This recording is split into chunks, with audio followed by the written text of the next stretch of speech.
Good afternoon, everyone. The Sacramento City Council will please come to order. Would the clerk call the roll, please, to establish a quorum? Councilmember Kaplan. Here. Councilmember Laloe. It's expected momentarily. Councilmember Talamantes. Here. Councilmember Valenzuela. Here. Councilmember Maple. Here. Vice Mayor Guerra. Here. Councilmember Jennings. Here. Mayor Pro Tem Vang. I'm here. And Mayor Steinberg. Here. Councilmember Talamantes, would you please give us the honor of leading us in the land acknowledgement and the Pledge of Allegiance? Please rise for the opening acknowledgments in honor of Sacramento's indigenous people and tribal lands. To the original people of this land, the Nisenan people, the Southern Maidu, Valley and Plains Miwok, Patwin Wintun peoples, and the people of the Wilton Rancheria, Sacramento's only federally recognized tribe. May we acknowledge and honor the Native people who came before us and still walk beside us today on these ancestral lands by choosing to gather together today in the active practice of acknowledgement and appreciation for Sacramento's indigenous people's history, contributions, and lives. Thank you. Salute, pledge. I pledge allegiance to the flag of the United States of America and to the republic for which it stands, one nation, under God, indivisible, with liberty and justice for all. Thank you very, very much, Councilmember Talamantes. Before we begin with the consent calendar, as there are no scheduled formal presentations tonight, I want to make a brief opening statement and then invite up Sacramento's Poet Laureate. Excuse me, Mr. Worthy. Thank you.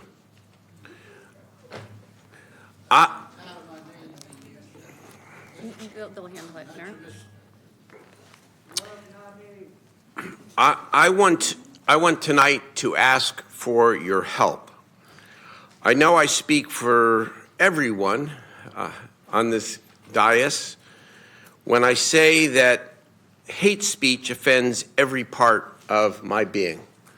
That's true of everyone.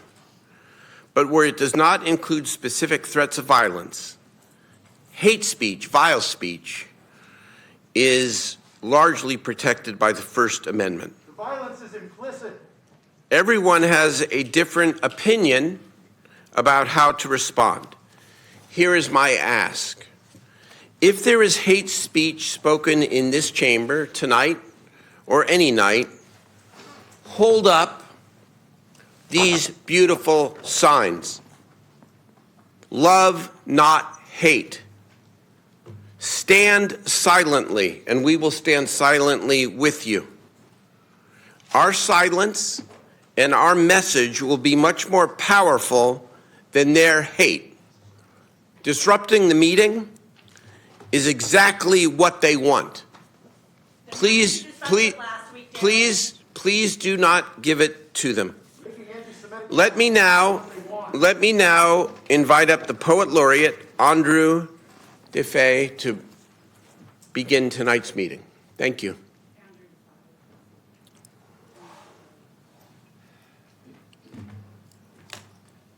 How y'all doing, Sacramento? Sacramento, we stand against anti-Semitism, right? Yeah. Can you, we stand against Mr. racism. Poet Laureate, please address us, because we want to make sure that you're on camera and that everyone can see and hear your poem. Say it again, sir. And I need y'all's energy with me, right? Yep. Sacramento, we stand against anti-Semitism, right? Yeah! Sacramento, we stand against racism, right?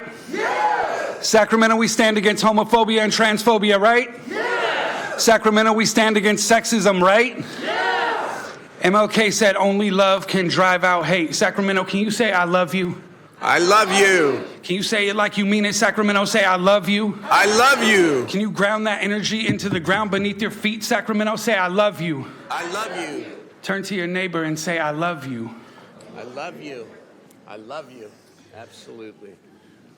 See, I don't know why the men in the masks started showing up, but I can tell you I was raised by some of their relatives. I can tell you I was raised to believe I was superior because of my skin color. So I know that belief was born out of fear. So what is it that you fear that has you hiding your faces Because men who are not ashamed or afraid do not hide. I have a theory. You fear the unknown. That you have never sat with a black woman on her porch, or a trans youth on a street corner, or a Jewish grandmother who lived through the Holocaust. White men pass down fear like a hereditary disease. I know because I had it removed like the cancer that it is, and I want you to heal too. I have a theory that you fear how much your stories sound the same as theirs, and how much more alike you are than different. That you might just see reflections in all you've been taught to hate. And then what? I have a theory.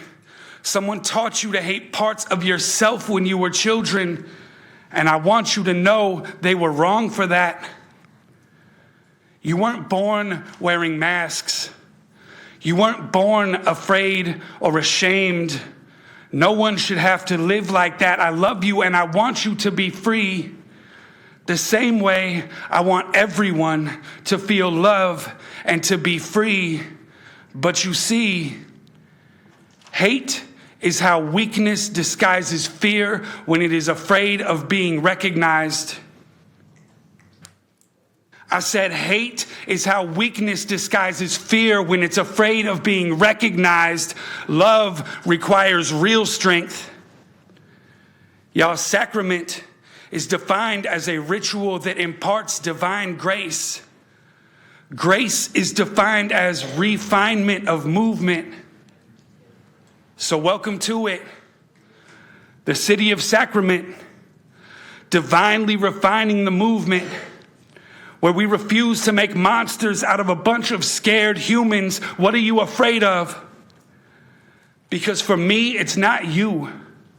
Because you can detest all my theories, but you can't prove them untrue until you love what you love without hate. I know you don't have the strength in your heart that it takes to win this war. And I don't hate you. I just want you to dig more. I want you to figure out what you're so afraid of. Sacramento, say, I love you. I love you. Sacramento, say it like you mean it. I love you. I love you. Sacramento, ground it to the ground beneath your feet. I love you. I love you. Sacramento, turn to your neighbor and say, I love you. I love you. Thank y'all. Thank you. Hey. Hold it up. Yeah, hold it up.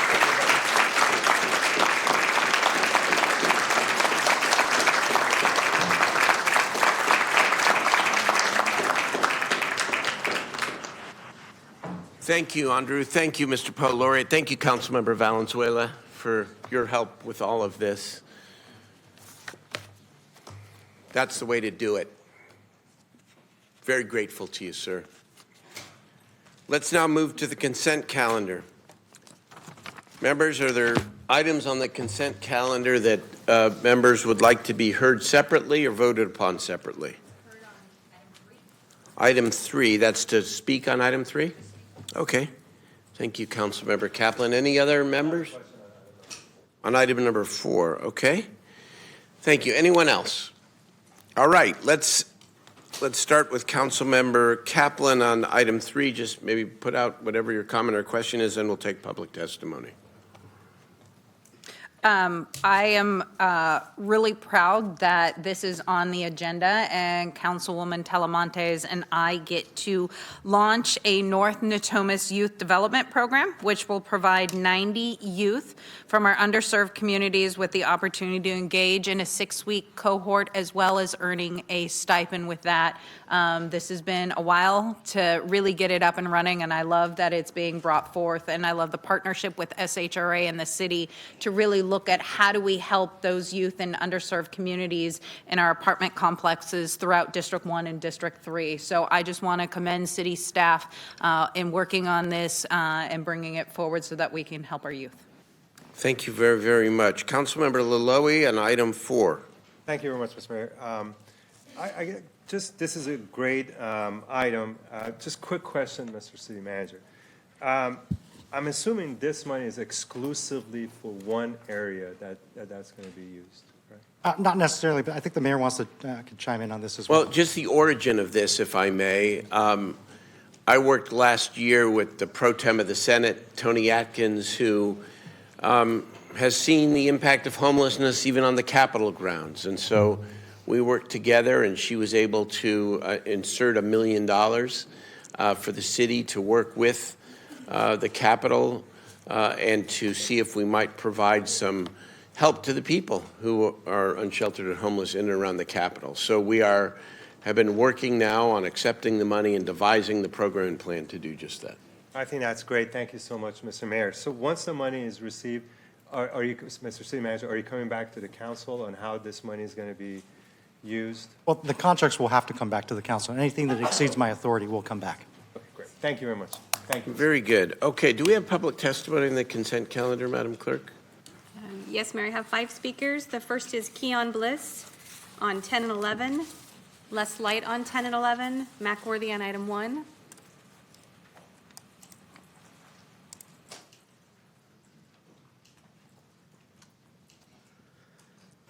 I wasn't able to attend the Budget and Audit Committee, but just wanted to name that it was kind of telling that it didn't seem as though the 101 vacancies within the police department really came up within that. I mean, what I saw from the numbers that were reflected in the Budget and Audit Committee's report, it was largely the same amount of cuts that seemed to cut out evenly. But I think it's particularly problematic that, once again, we're bringing up a purchase item for the police department during budget season on the consent calendar, rather than actually having like a meaningful discussion about those sorts of things. It seems as though we're not actually doing this budget process as a data-driven analysis and really assessing what are we getting for the amount of money that we're putting towards the department, and not to mention the fact that some of these are supplemental purchases that the department's own accountants and the city manager's own accountants didn't seem to catch. I'm just curious, because honestly, it doesn't seem as though the thorough work is being done for the largest department in the city, even as we're showing an immense amount of scrutiny for other departments like YPSI or even other public works divisions, Parks and Rec, all these other community services that we could be funding to, that we simply don't seem to we seem to show more scrutiny about those, but not as much about the largest department that has the most resources of any department in the city. It's particularly troubling, and I don't really have much faith that we're going to actually talk about those, but we do have until June 13th, for my analysis, to actually bring those up. I would love to talk about how we can cut 101 positions that could potentially free up millions of dollars, given the fact that the average Sacramento Police Department staff makes no less than $165,000 a year. And that the average police officer, just the rank and file police officer, makes no less than $182,000 a year. But their clearance rate as of 2021 is barely 12%. Really looking forward to that conversation. Just wanted to say. Thank you for your comments. Next speaker is Les Light on 10 and 11, then Mac Worthy on item 1. I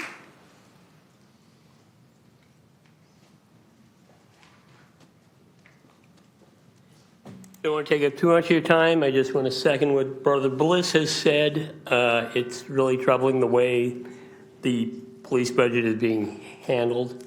Looks like he's doing his homework. Why isn't the city reps and the city staff doing their homework? Next speaker is Mac Worthy, and then I have one additional speaker online. And Mr. Worthy speaking on item 1. We have seen this on the agenda several times. Now, you say investment. What is the return on the money investment? We ain't heard nobody say a word. What was the return and how much did you put into investment? Tell the people the truth. You don't have that knowledge here in the general public of business, what you invest. You don't have people you sit here and do things for every $100 million in America's trust fund is $250,000 a month cash flow. Why can't you see? Why can't you see what I'm telling you? You cannot run no bank. Your bank, you go in a bank and ask questions. I got something to close off after my wife died. I got to call an attorney in San Francisco. Those are storefronts, people. Open up so you can go in. It's an equity trust. The same thing I was telling the people here about an equity trust of the equity of property. You went and brought developers in. Now you say, where's the money going? Developers take it out. You're ignorant. Thank you for your comments. Corey Copeland is our final speaker on the consent calendar.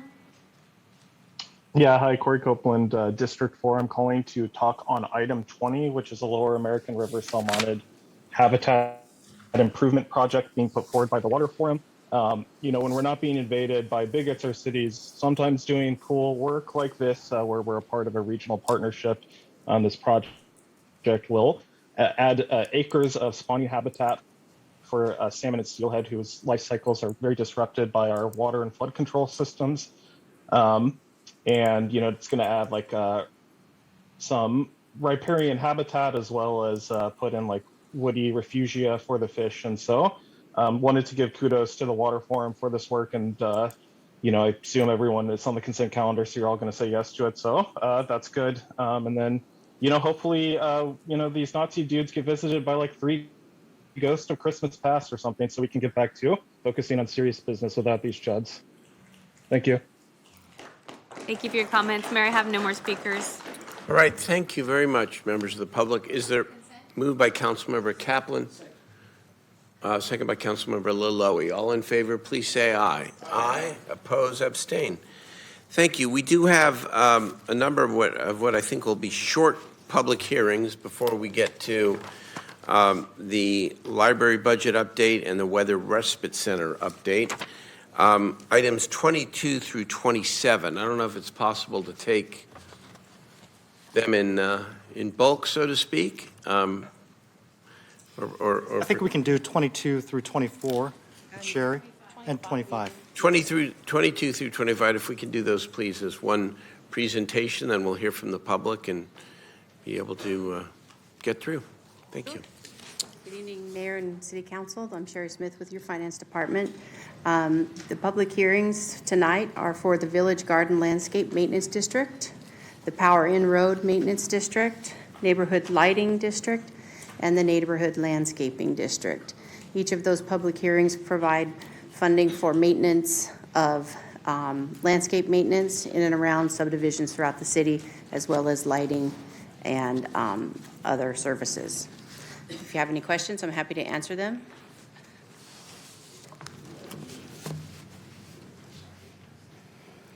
Sorry about I that. made it too quick.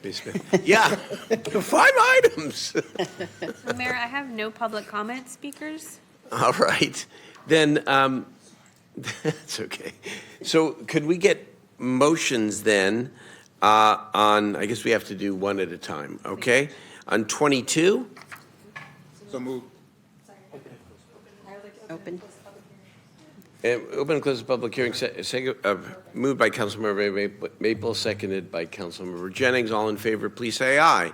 Aye. Opposed, abstained. Thank you. Item 23, moved by Councilmember Vice Mayor Guerra. Open and close public hearing. Open and close the public hearing. Go ahead, Vice Mayor. I was just trying to. Open and close the public hearing. Move the item. Okay.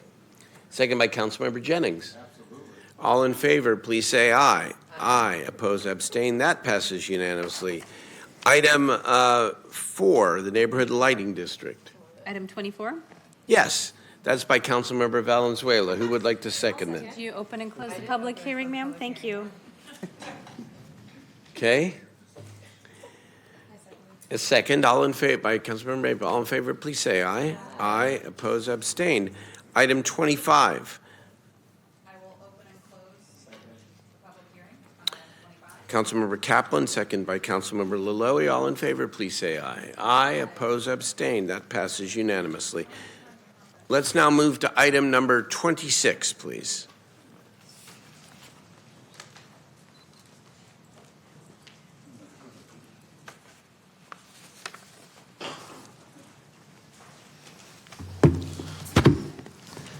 Good evening.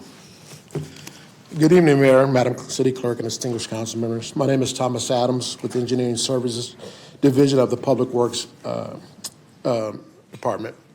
The item I have before you is the abandonment or vacation of a 20-foot wide portion of Matsui Alley. This request to vacate the 20-foot wide public portion of the public alley is for the purpose of future development of the adjacent parcels. The alley currently exists as a dead-end alley and is unnecessary for present or prospective public use.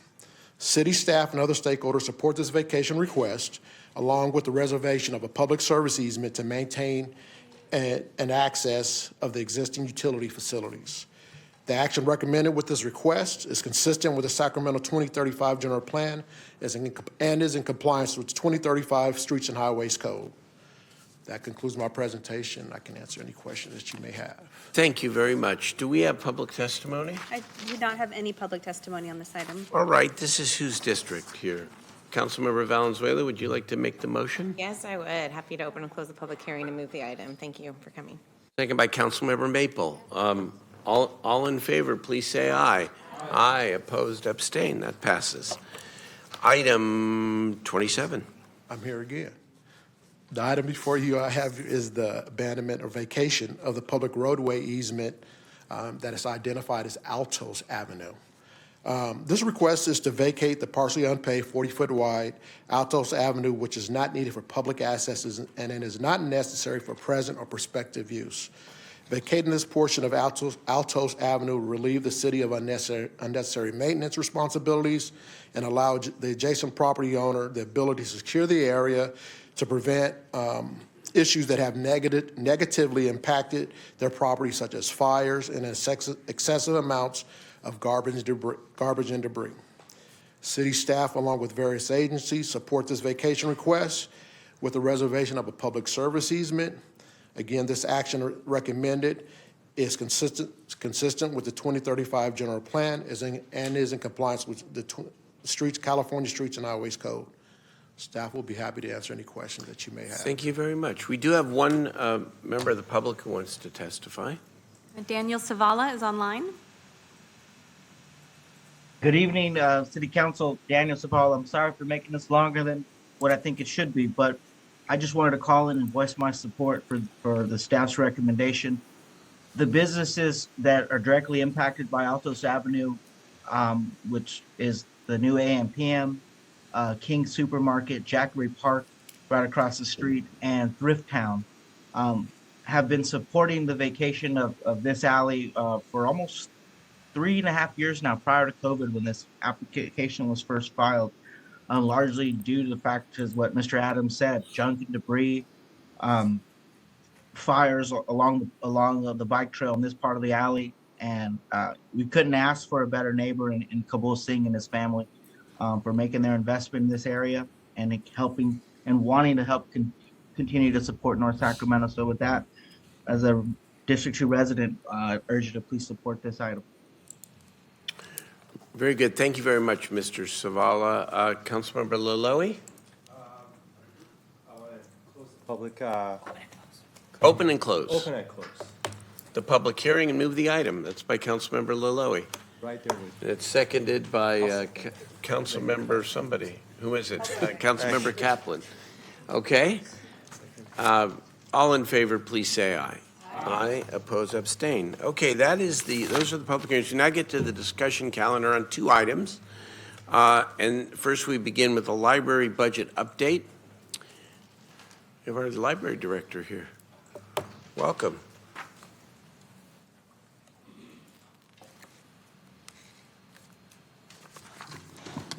Mr. Mayor, members of the council, Mr. City Manager, thank you for inviting me here today to talk about the library. I'm going to share a couple updates. Identify yourself. Oh, I'm sorry, Mr. Mayor. I'm Peter Coyle. I'm the library director for the Sacramento Public Library.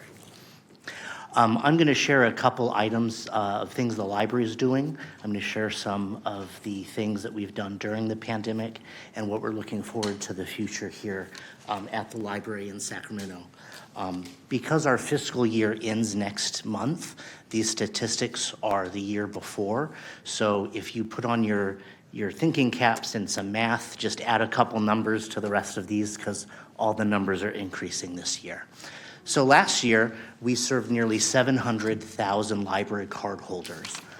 We served 1.4 million residents, so that's roughly 50% of our residents have library cards in our service area, which is pretty astounding. The national average varies.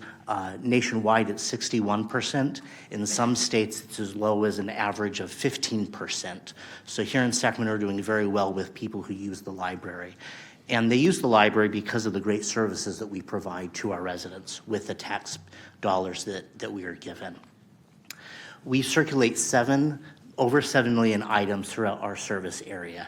And we do that with a fleet of delivery drivers and vans that take materials to our different locations.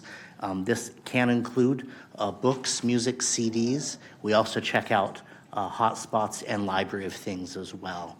And these numbers are going up since we have reopened and expanded our hours from the pandemic service level. This also includes over 3 million ebooks. We were one of only 20 libraries in the United States and Canada that circulated over 2 million items last year. And so we're very proud of that. We have a robust collection that people can check out and return at their leisure.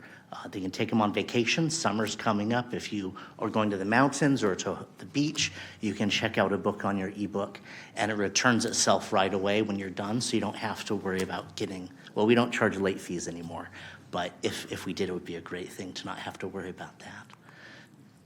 We have an automated material handling system which circulates, checks in our materials and sorts them, and we served our service area with this. 2.1 million items were sorted last year through that contraption, and it's a great investment in ingenuity and efficiency with using technology.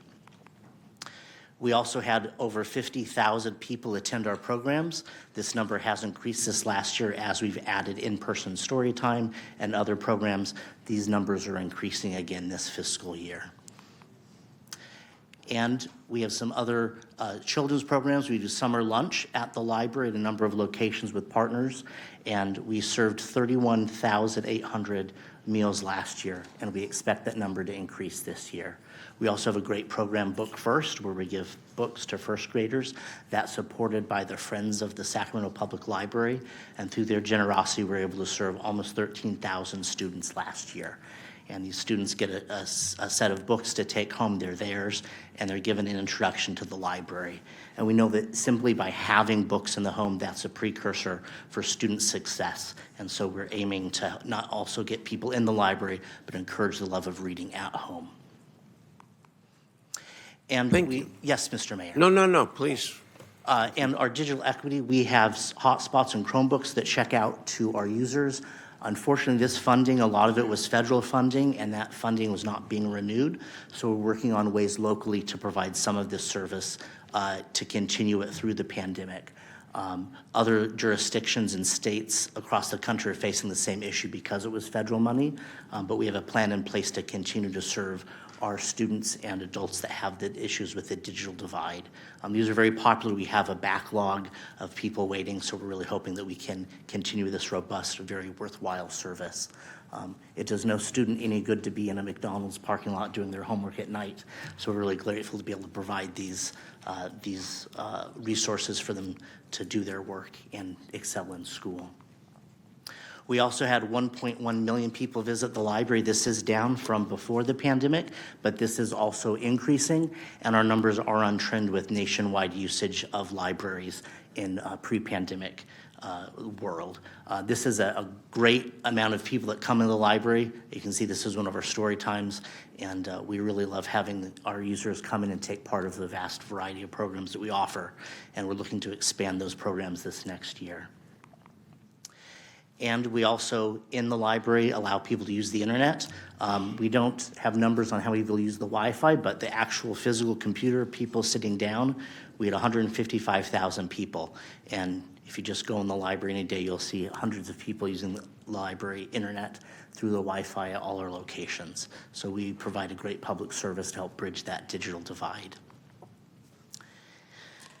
And the other great program we have is the Career Online High School. Nearly 60 students graduated last year with their high school diploma, and that's something the library is really grateful to be able to provide. We also allowed for 24% of county ballots to be dropped off at the library. 24% of the votes that were cast at the public library. So we're very happy to partner with the clerk's office for the county to provide that service. And we're pleased to share that the state library has a grant program that the city of Sacramento, we worked closely with the planning and building departments to apply for these grants. The library and the city are receiving $1.2 million to renovate the Bell Coolidge Library, to do some remediation of HVAC and carpet and some external work. Almost $1 million at the Central Library to replace HVAC and elevator repair. Del Paso Heights, $200,000. And the Martin Luther King Jr. Library receiving $5.5 million for a major refresh. That building hasn't been renovated since it was constructed, so we're really excited to have that. That project is beginning very soon. I know the city has released an RFP for design and other aspects of that. So we're really grateful for the partnership we have with the city to provide this funding and these buildings. And all this doesn't happen without money. And this last week, the library board approved the library's budget for this next year. And these numbers are a little off by a couple decimal points because of some last minute changes. But 16% of our funding comes from Measure X and Measure B. And those are both up for renewal in the next couple years. And so we're working with city staff to come up with a plan to come back to the council to talk about what we need to do to renew Measure X and Measure B. That's 16% of our funding, which is not an insignificant amount. So as we talk about funding in the future, and you think about the great programs the library is doing, summer reading, bookmobile, hotspots, this funding is things that is allowed with that funding. So look forward to working with city staff and the council on discussing how we can bring that to the voters to renew those ballot measures and get the funding that the library needs to continue to provide these excellent services. And that's my presentation. I'm happy to answer any questions. I didn't want to take up too much of your time because I know you guys are very busy. Thank you, Mr. Coyle. Thank you. We do have some public testimony. Let's hear from the public, and then I'll turn it over to my colleagues. Thank you, Mayor. I have 3 speakers, Mac Worthy, Keon Bliss, and then I have an online caller.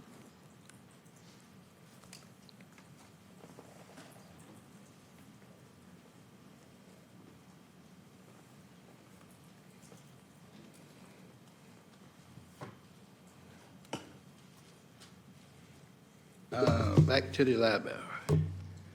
People, be aware of the books in the library, your children. Be aware of your children using the internet in your library.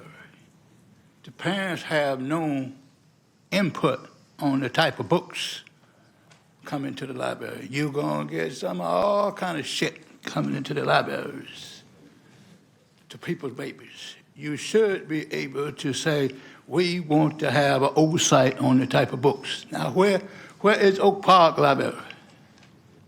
Never materialized. Here, one man said he getting a community center. Do you know the city owns that? My presentation in Oak Park cost me $20 an hour. Why can't you do something and lease it to the city? Wake the hell up, black folks. Wake up. Economics. That's all you got to do. Wake up for economics and say, hey, you know, we'll put something together. Where's your church? It ain't in here. Don't show your voters. Those are the people who measure you money. Those are your people coming here and raise hell, not the ones that come in here and speak the truth. But you don't report on how much money the neighborhood organizations are receiving on it, do you? Now, I was over at the library. I got to go to the Secretary of State to get the 501c3s and 501c4s from the city to the county. Plenty of information. I can get that. What you meet, how many people sign in, and what you doing in the neighborhood other than taking little boys fishing. Wake up, Mayor. Our next speaker is Keon Bliss. Little boys fishing.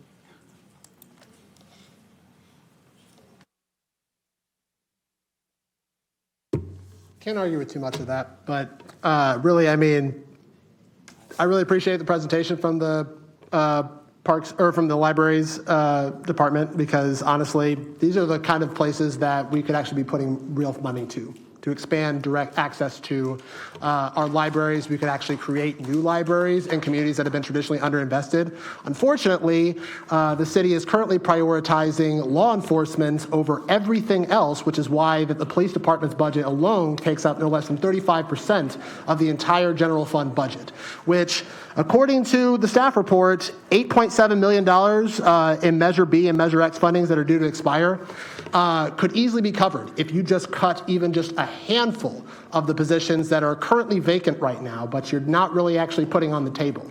You know that, but we're still not doing that because apparently trying the same thing and doing and expecting different results is just like a modus operandi here in the county. But either way, we really need to look at this. Have a deep look at what we are actually prioritizing here in this community and put our money where our mouth is. If we care this much about libraries and want to see millions more visitors and millions more people having direct access to public funds and libraries, the money's all there.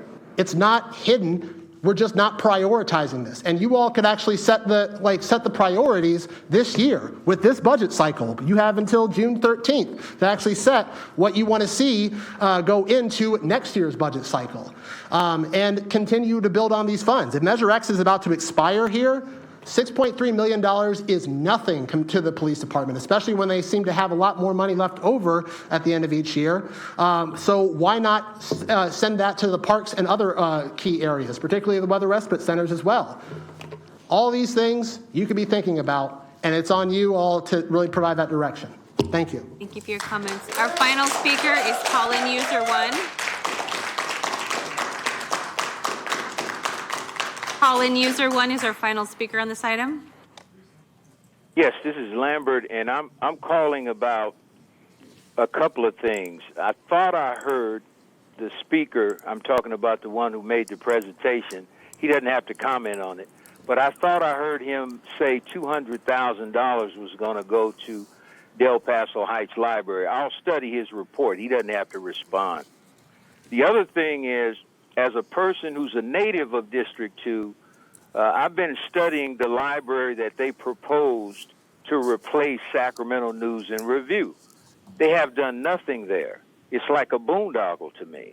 So I went by there last week, and there was a security guard in the door, and I went in and said, hey, when is this library going to open?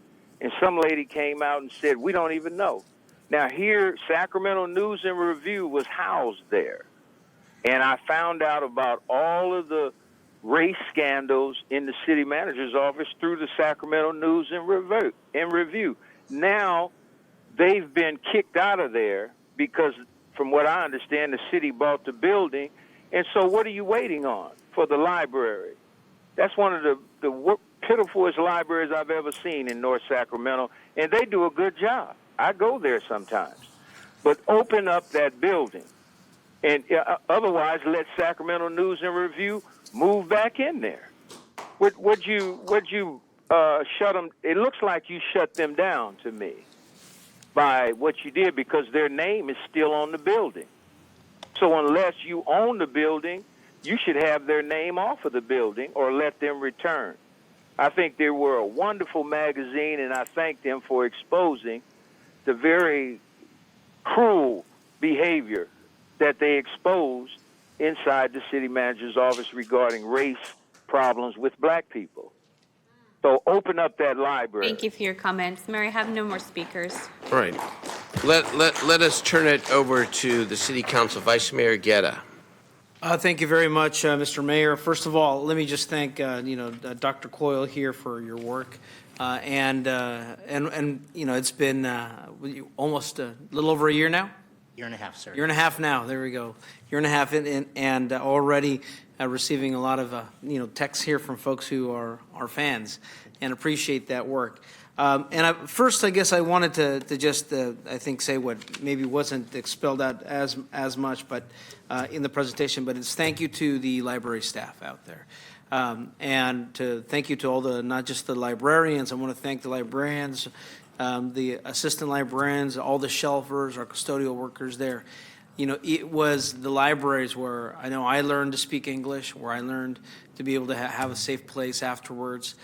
It was when the harvest was out and we were in between harvests. That's where we would ride our bikes to and have a safe place. And you know, I was just out there 2 weeks ago at Colonial Heights for our electric bike share program that we're going to be doing with the libraries. So at some of our libraries, as part of our efforts to support, you know, a cleaner environment, we're going to be renting out with your library card, being able to use your library card to check out a electric tricycle, and we tested that out with folks out there so they could give them a try. I also want to recognize the work that you've all done on the over the last 3 years. We were able to electrify the school the bookmobiles too. Yes, sir. So one, as the books show up, you know, I remember the bookmobile that would come out to the farm workers, and you know, you'd be smelling the diesel or the gasoline as you're trying to read. But you know, this is thinking about public health, also talking to young people about what the future must be, and giving them an opportunity. So I appreciate all that work, and it doesn't happen without all the staff that's taking that time and helping folks. When my kid went over to get his book this last few weeks ago, I saw how much your staff and limited staff that we have were one-on-one teaching folks about how to access certain information. And I think people forget that where libraries are today, they're not the old just brick and mortar. They're providing so many other essential services. And so to that point, one, I just encourage, and I know my members of the board, I'm no longer on the board. I had a pleasure of chairing the authority during your search. But I had the pleasure, but as the board looks at its priorities, number one, to do what it can to help retain and recruit the library staff, because it has been for many new immigrants and refugees a place for people to be access information. It has been a place for people to get access to jobs and resources and get connected to the other joint powers authority that are working together. And it has been now a network where the library is part of our countywide child action effort to address the shortage of childcare and a safe place for early childhood education. So again, a big push for our board, for the board to do what it can to support the staff. We know it's been a tough time for a lot of our librarians and library support staff there. And the second piece is, in the next 5 years, Measure B and X is going to expire. And those funding measures are critical. And I hope that I just want to plant the seed that we don't think about funding libraries as we did 10 years ago, 20 years ago, or 30 years ago. That we think about what are the mixture of needs. We know that a lot of parents use libraries as a place for lunches during the summer when they don't have food to eat. We know that they have become places for childcare, but they're not equipped as childcare centers. And we do have a shortage of housing. So when looking at the future bonds, I'd just like to make sure that the library and the staff think about the mixed use components. There are other cities throughout the country that have looked at building housing and child care centers with their libraries so that families that need those wraparound services are able to use those and move forward. So I think, this year our council here has taken an approach of focusing on our staff first. I hope the Library Authority will do that as well. But thinking in the future, I want to plant the seeds we had a conversation about multi-year operating budgets and what our multi-year outlooks like. I'd hope that as Measure B and X moves forward, that we think about those mixture of needs: housing, access to childcare for young families, and the new resources that libraries place with that. I see that all of them could be a place to be able to check out e-bikes, that you could do your shopping and or the trikes that we have. You don't have to own a car and have to pay a mortgage, an insurance and a car payment and constant gas for that. I just bought a cargo bike myself to try to avoid that. So thank you, again, Dr. Coyle, for your work here. And again, thank you for all the great work, and thank you to all library staff that out there that have made so many happy, not just kids out there, but happy families. Appreciate that, Mr. Mayor. Yes, sir. Thank you, Vice Mayor. Councilmember Maple. Thank you, Mayor. It's good to see you. I'll keep my comments brief, but, as a member of the board, I get to see a lot of, the detailed information about what our public library system is doing every day, and it's incredible. And it's not only, as Vice Mayor Yura said, the staff, but also volunteers. That was one of the things that kind of blew me away at a recent meeting, was just the sheer number of people that dedicate their time for free to make the libraries run and to create these spaces. So I think that's incredible. And also wanted to appreciate the e-bike program and also highlight the Library of Things, which is something that I didn't know about until I joined the board, and that people can go in and literally check out items like tools. If you don't have tools at home, you can check out a lawnmower. Is that right? Yes. Yes. We have an electric lawnmower. And numerous other things. You can get subscriptions to be able to access publications. All of these things are available to you through the library. Just have to make a pitch out there for folks, because I consider myself pretty well versed in some of the programs that are available, and I was blown away by that. So a lot of really cool things out there through the Library of Things. And just really wanted to highlight as well how critically important it is that we have a future funding source. We have to make sure that we're dedicated to that, because these are really important spaces for our young people, for our community members. There was a mention from one of the commenters regarding the Oak Park Library. I just want them to know that that's something that my office is working really, really closely with the Friends of the Oak Park Library and Mrs. Benjamin on. I hope that one day in the coming years that we're able to do something on that front, and I'm going to be fighting for it every day, because I completely agree with the commenter that we got to make sure that we have these libraries in our communities that need them the most. So I just wanted to say that, and thank you for the presentation. Thank you, Councilwoman. Thank you. Councilmember Talamantes? Peter, thank you so much for your presentation. Second time's even better. Great. I have the honor of serving as vice chair of the library board, and I appreciate everything that you and our staff do across the region. In terms of funding, I don't know if you want to touch base on our library bonds for the city of Sacramento and what that is looking like for us in the future. Yes, that's the measure X and the measure B, and if those are not renewed, we will not. It's 15% of our funding, so it's really important that we look for a plan and how to renew those when those need to be renewed. They were both, one is a 10-year and one is a 12-year. We need to look at whether or not we keep that same configuration. So we'll be talking more to the council and the library authority about what that plan is. Yeah. But we're starting now, because it'll need to be on the ballot for next election cycle next year. So we're Or November of 2024? Yes. Okay. Yeah. So we're going to start really in earnest working on that plan and having something really comprehensive and forward-looking that we can bring forward and have the voters approve. And that percentage, can you tell my colleagues what that equates to? How many millions? Dollar amounts, that equates to 9.6 million. Okay. Yeah, I just wanted to throw it out there so that we're being mindful of future ballot initiatives that we will be voting on. And, the Sacramento Public Library is important to all of us up here. And, as we continue these conversations, just having that on the back of our mind, that if this somehow weren't to pass, how are we going to backfill that? And so it's just something to think about. But other than that, continue the great work, and I will see you at Explore Time and Story Time with my nephew. Sounds great. Very good. Thank you, Mayor Pro Tem. Bang.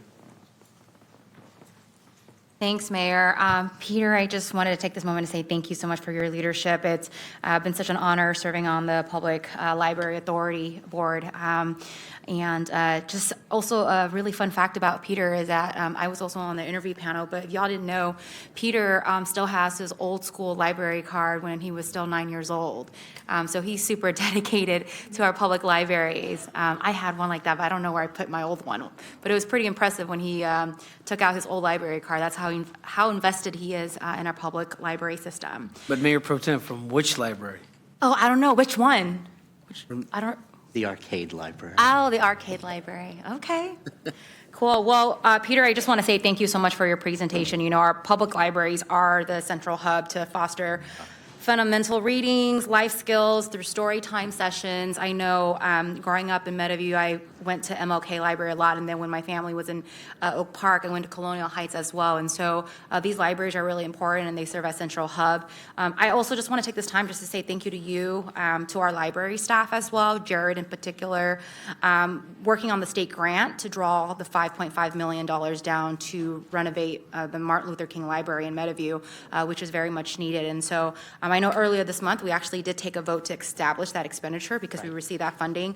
It also gave us authority to apply for millions. I know folks are also asking about North Sacramento District 2 as well, and so that also allowed us to apply for the North Sac Hagan Library. Really excited about that and hoping that we're competitive this time to draw down those dollars for District 2. And then lastly, I just want to say thank you to you and our city staff, YPSI as well, just for all the partnership, especially around our summer reading challenges. Something that Councilmember Carr, the former council member that sat in this seat, left in terms of his legacy was read and swim, right? And what he did was, like any youth who reads 5 books, we should be able to figure out how to give them a free access pass to our pools, and that's something that we're still continuing. And so, Councilmember Carr, if you're watching this, we're still doing that. So again, just really want to say thank you for your partnership, just us being creative and fun and innovative to really engage our young people. So thank you so much for your service. Thank you very much. Thank you. Thank you, Councilmember Kaplan. Thank you, Mayor. Hi, Peter. Nice to meet you. Likewise. I just want to say thank you. For many years prior to joining this council, as a school board member and a mom, my kids have found enormous joy in our public libraries. And I want to say that I think the Sacramento Public Library has done an amazing job working with our school districts on the summer reading program to really find incentives for parents to come in, have kids explore the library. My kids enjoy the challenge every year of how many they can read so that they could pick out a free book. But I think that partnership with our community and our school districts is essential. As one of my first actions as a school board member in '02 was the construction of Intercom to be in partnership with the North Natomas Public Library and Los Rios Community College, and seeing how when we look at, like you said, Vice Mayor, the future of what our public libraries look at, it's that community partnership. It's that better together. It's the, when my children were younger, going to the reading time and providing that safe space out of the heat for parents, for that engagement, especially the 0 to 5, which we know is so important. So as we look at that and look at the vision of our future of our libraries, that's something I am very invested in and very supportive of, that I hope our libraries can continue to push that avenue. But thank you. Thank you. Thank you. Thank you. Councilmember Laloe. Thank you very much, Mr. Mayor. Peter, thank you. I mean, I think that's the sentiment from all of us. You've done a great job. I'm a strong believer that, our libraries are a safe environment for our youth. We have to have more libraries. I know one of the callers stated some information about the North Sacramento libraries. I just want to make sure that we don't have any misinformation floating around. So the building that was the News and Review was actually put up for sale by the owners of that building. And when I was in the office, when I just got into the office, we started, that was one of the sites that the city had looked at and purchasing and turning it into a library.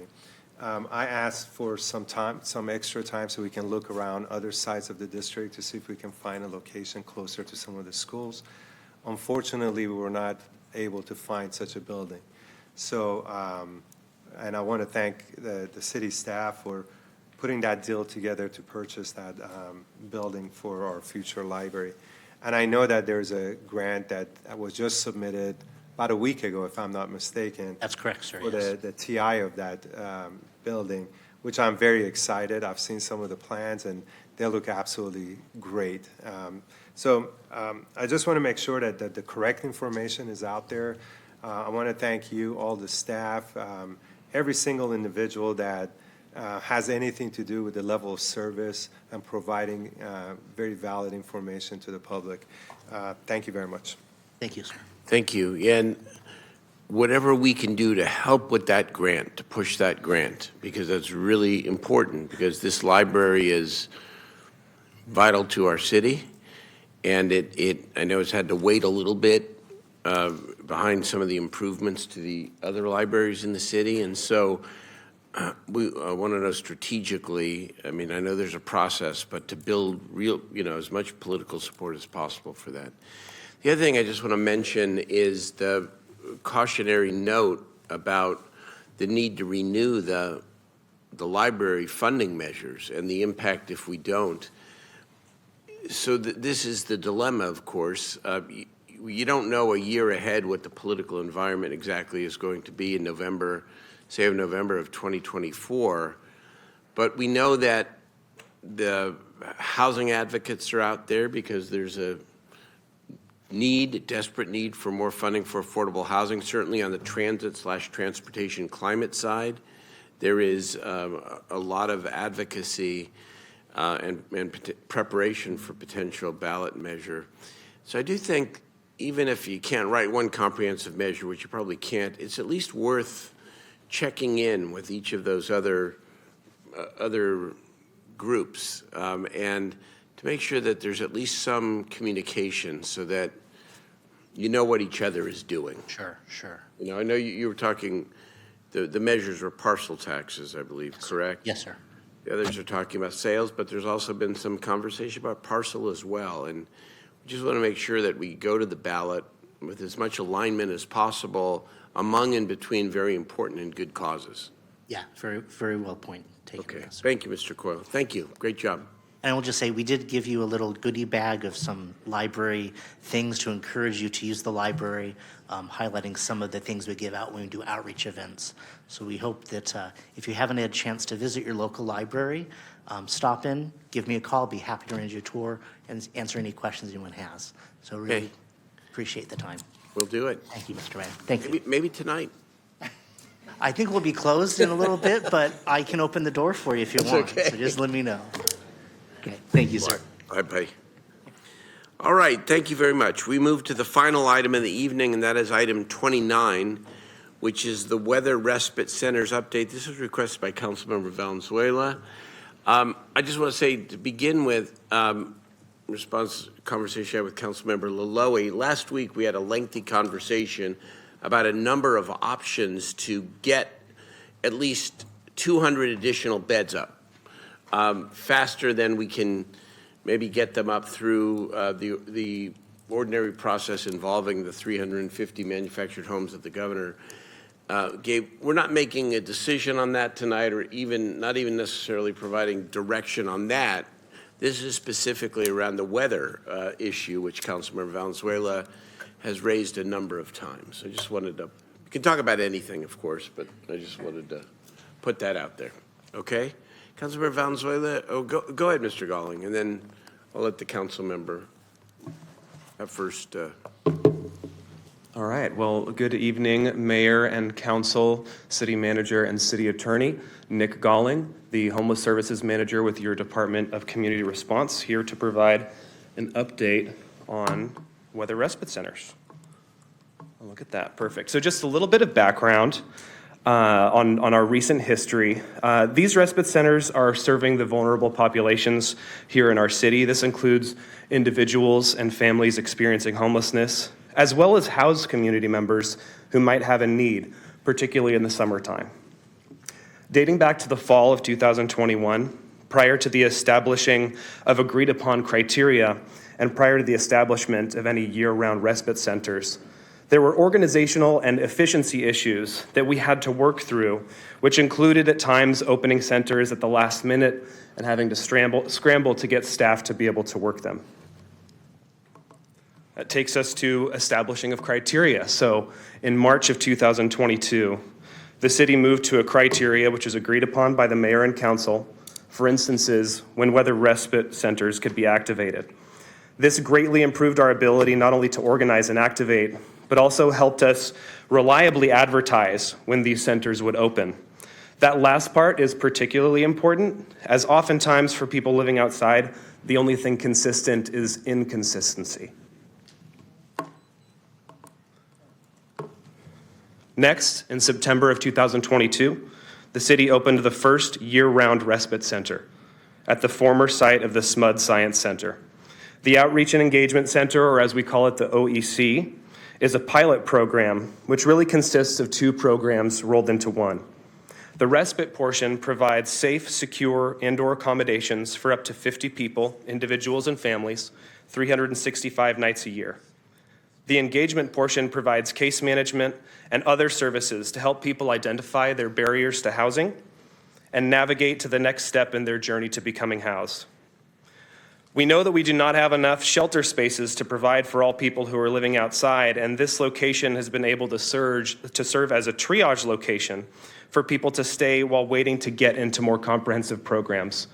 Just a quick real-life example of that, our outreach teams in the Department of Community Response, sometimes we would come across a call on a Friday afternoon, and it's a single mom living in her car with a few kids. And this has happened, particularly in District 2, this is something that happened prior to the opening of the OEC. And we would respond to the mom, and we'd know that there'd be a room available the following Tuesday at our city motel program. But mom just had to hold on over the weekend so that we could try to keep contact with her until that space opened. Mom, over the weekend, finds other ways to get her needs met, and then come the next week, we can't find her, we can't locate her, we hope the best. The Outreach and Engagement Center has allowed for situations like that where if we don't have a spot that we can hand you right now, this is somewhere that you can be safe and secure with your kiddos over the weekend until that space at the city motel program opens up. So this is just one example of one of the benefits. Of course, this center is also served as an expanded weather respite when the criteria that I mentioned earlier is met. Just a little bit of statistics up on the table or on the screen in front of us. A total of 371 unique individuals have been served so far since opening in September of 2022. Of those, 431 total unduplicated. Of those, 39 were families, and amongst those 39 families, it's a total of 60 children. Also, there's a 49.5% successful placement rate. What that means is that guests who are leaving the Outreach and Engagement Center, they're going 49.5% of the time to a positive destination. That includes directly to permanent housing. A little bit on the data that was provided for winter weather respite this last winter. We can see the bed nights that were provided between November and December. Of course, we see a surge in January. That was when we had those unprecedented storms, providing a total of 1,405 bed nights, an average of 52 people per night. As we go out to the end of this data, you can see that between November and the end of March, 67% of the total days that were in that calendar range, we had something open for weather respite. Also want to talk a little bit about partnerships because none of this can work in a silo. We actually have a member of Sacramento RT here in support of us here tonight just making this presentation. Also, Greg's able to answer really tough questions about RT if that comes up. But we were able to get a partnership established with Sacramento Regional Transit that allowed for respite centers to be accessible to all. So while using existing lines of bus routes and light rail, guests were able to actually find respite as soon as they boarded, since those were indoor and climate-controlled environments. RT was also flexible when we needed to schedule site-specific shuttles. This partnership will be continuing into the summer season. We could not do any of this without our fantastic community-based organizations, particularly this last winter, Shelter Inc. at the North Fifth Shelter Lobby, and the Hope Cooperative at the OEC were always flexible and always willing to help us in any way that they could. The partnership agreement, being as new as it was this last winter, provided that coordination with the county could be much more effective than it ever had been in the past. We were speaking multiple times a day, coordinating on where people could seek safety, collaboratively monitoring census and capacity at various centers, and working together on ramp down planning when the weather stabilized. Moving forward, where we're at right now, we're planning to continue to monitor the National Weather Service forecast, see if there's any heat advisories, and when they come, activate accordingly, expanding that space at the Outreach and Engagement Center. We're also planning to coordinate with other respite providers. So we have regular meetings with the National Weather Service where all of the cities within Sacramento County, the county itself, transportation partners, nonprofits, libraries, and others, so that we can coordinate with one another on where locations are going to be open and when they will be open. We're planning to advertise comprehensively, so that includes on our microsite, on our social media pages, with 211 and with 311, also making sure that people are aware that places like community centers and libraries continue to be open and available during their normal operating hours. And we also plan to expand the operational hours at the Outreach and Engagement Center. I'll take a second to explain that, and that'll be the end of it. But the expansion of the hours. So last year, when we had cooling centers, we would generally be open from 2 p.m. until 10 p.m. at night. And as we looked at that method and what we were able to secure with that method is a couple things. One, at 10 p.m., it's still actually pretty warm outside when it's those really hot days. Also, at 10 p.m., there's not necessarily a lot of things that are open, and you might be running into different lines on regional transit that are getting ready to ramp down for the evening. So we want to make sure, A, that we're being really good neighbors in the neighborhoods where we're providing these services. And also, most importantly, we want to make sure that we're providing the best level of service that we're able to for the guests that are being served. So for this year, we're planning on beginning to open at 2 p.m. when we have these expansions, and then staying open until 7 a.m. the following morning, where it's significantly cooler, and you actually get businesses and operations getting ready to start. So it would provide more opportunity for people to get back to their usual business or to go back to the area that they reside in, should they choose to. And that concludes my presentation. And I'm happy to take any questions. Thank you, Mr. Galling. Councilmember Valenzuela, do you want to go? You want to hear public comment? How many people do we have, Madam Chair, Madam Clerk? So, Mayor, I have 6 speakers. The first is Charlie Duckworth, Keon Bliss, then Carly Brannon.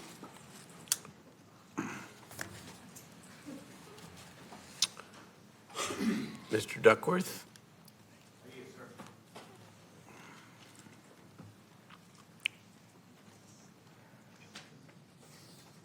Can we get a picture of this here like this? Does that work? Please proceed. I'll get it started. I'm sorry? Please proceed. I'll get it started. I'd rather it was there first. You're going to start my time anyway. I want to thank the city council, the city manager, who was not actually, I don't believe you were city manager when this was accounted for, but this is on Measure O. Says that the city, in their wisdom, which I agree with, is a very smart and fair and right decision. And it was approved by the voters of the city of Sacramento, that homeless shelters, respite centers, places where homeless people would gather, were restricted from 9 places, 9 rules on there. The homeless shelter that is on Auburn Boulevard, or as they like to call it, the EOC, breaks 6 of the 9 rules. It's in a neighborhood park. It's within 1,000 feet of the Children's Center, which has K through 12 school. It has licensed daycare. It has preschool. On the other side is a playground that was within 1,000 feet. And not only does it have one waterway, it has 2, one on each side of the shelter. So again, I want to thank you for this ruling.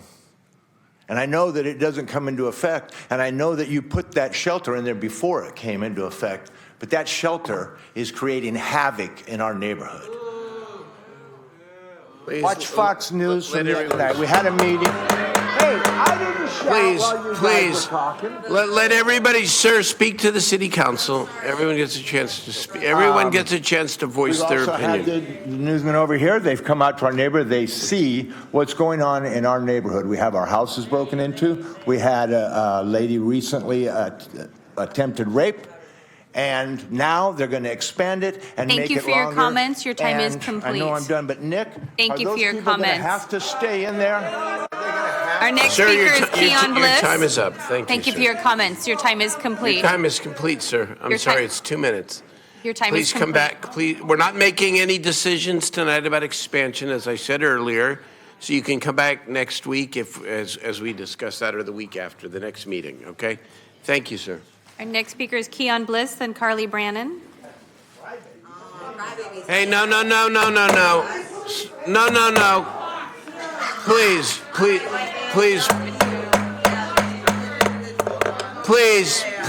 I'm gonna ask for decorum, please. Go. Mayor, if I may, I just want to remind members of the audience If you wish to address the council, you should complete a speaker slip, which can be found at the back of the room. Speaker slips do need to be turned in prior to the start of each item, and each speaker will have 2 minutes to address the council.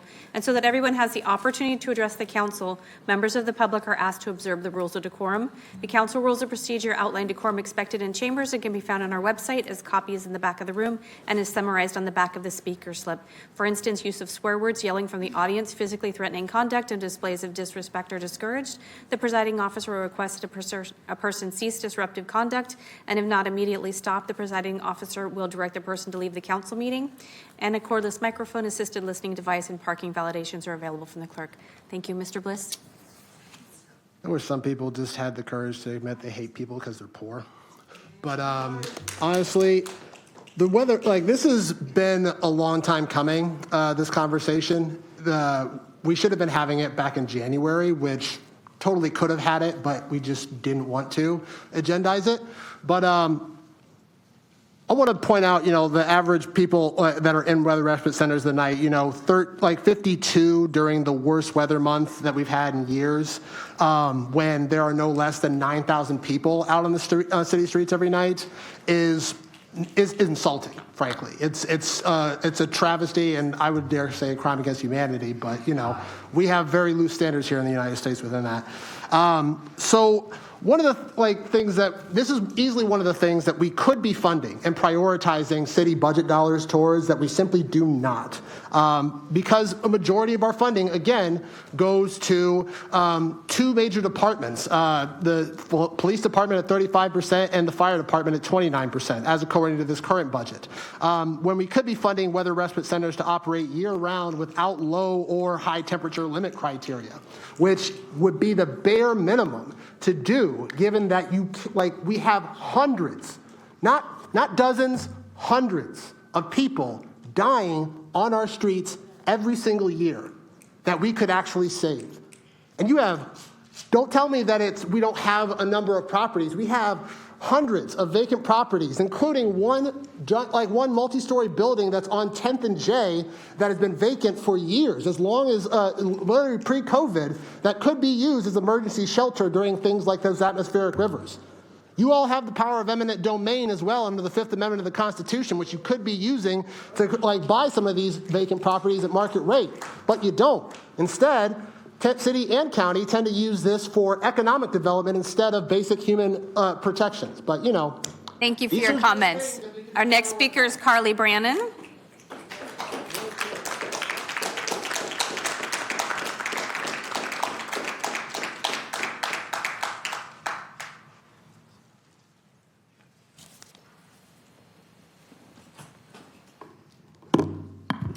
Mindy, you're real quick to shut us down when you'll give a white supremacist an additional 30 seconds to speak.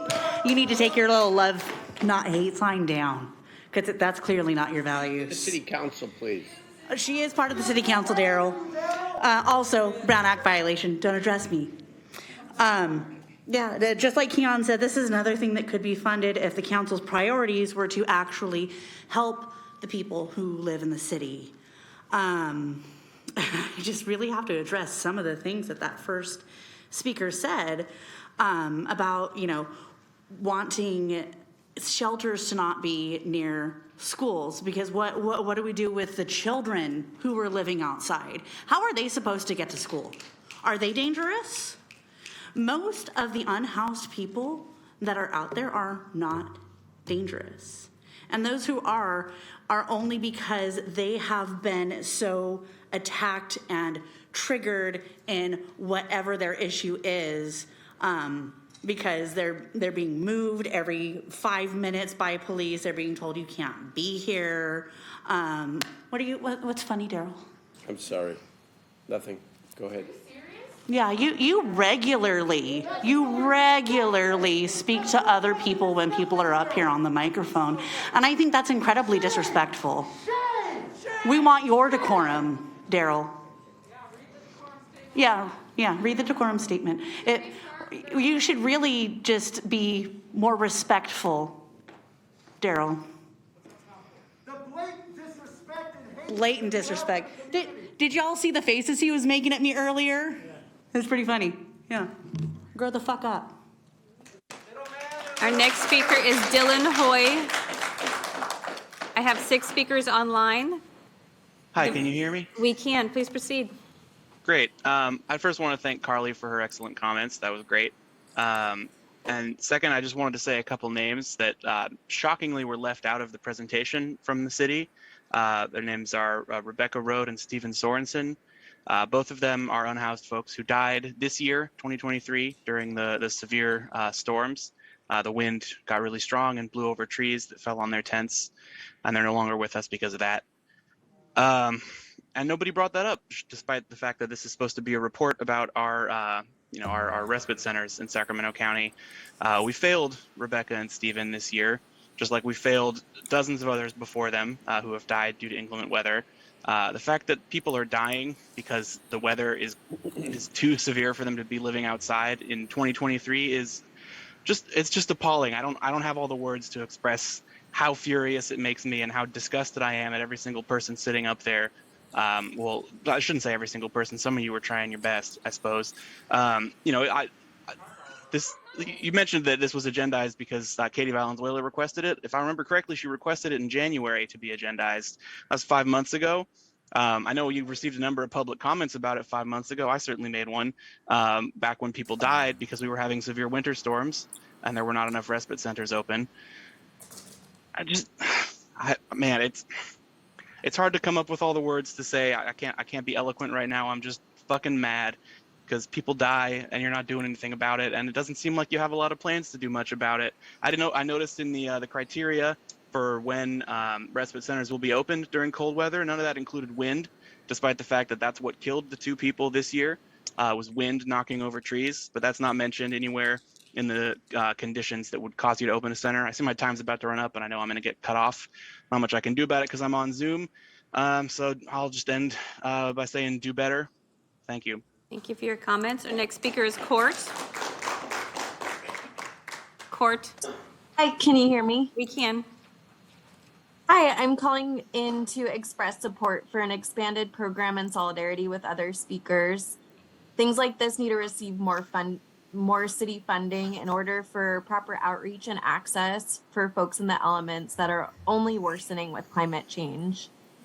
Not only weather respite, but let's talk about mental health and physical health respite. Funding this versus SAC PD could actually help our community members who are seeking a human right to survive and rest in our city. Thank you. Thank you for your comments. Our next speaker is PJ. Yeah, can you hear me? We can. So what I noticed is that a lot of the functionally necessary portions of weather respite centers fails across the board. A lot of the times what basically happens is that a public announcement a public notice goes out on social media, and what really needs to happen is encampments near these locations need to be notified directly. We already have city staff dedicated to homeless services. I don't see why they couldn't just go out to these places, give these people's notice, help them move their tents or supplies or stuff like that. A lot of what happened during the storms this year were people getting kicked out of areas where they were potentially endangered, but not given any opportunity to actually be able to functionally move to a new location. And so what you had was a lot of disconnects between what was being said and what was actually being carried out, and how heartless and cruel it was. And so a lot of the times what we need people contacted to let them know. A post on social media doesn't do someone any good whose phone is an Obama phone that isn't that great to begin with most of the apps it has, let alone the data, let alone having access to a power supply, being able to charge it, knowing to check whether or not the city of Sac posted something, whether or not it's nearby you, finding out if there's an RT route. All of these things require an amount of time, an amount of access to infrastructure that they don't necessarily have. And so any attempt to be able to address these issues is thoroughly unrealistic when it doesn't actually meet people where they are. And you would know this if you actually talked to the people that you were serving, so you could pretend like you actually cared what they need, but you don't, because you don't. Thank you for your comments. Our next speaker is Robert Copeland. My name is Robert Copeland. I echo a lot of the other speakers, like from Keon all the way to me. Last September, got to 116 in Sacramento. How many people got a heat stroke or a frostbite in the wintertime or died of the elements? We need weather risk assessment in all 8 districts in Sacramento, or more people are going to die, and it's going to be on this city council's watch. Every year we set a new record of homeless deaths since Mayor Steinberg became mayor. I find that unacceptable. Do better. Thank you. Thank you for your comments. The next speaker is Easy Bake Chick. Easy Bake Chick. If you'll unmute.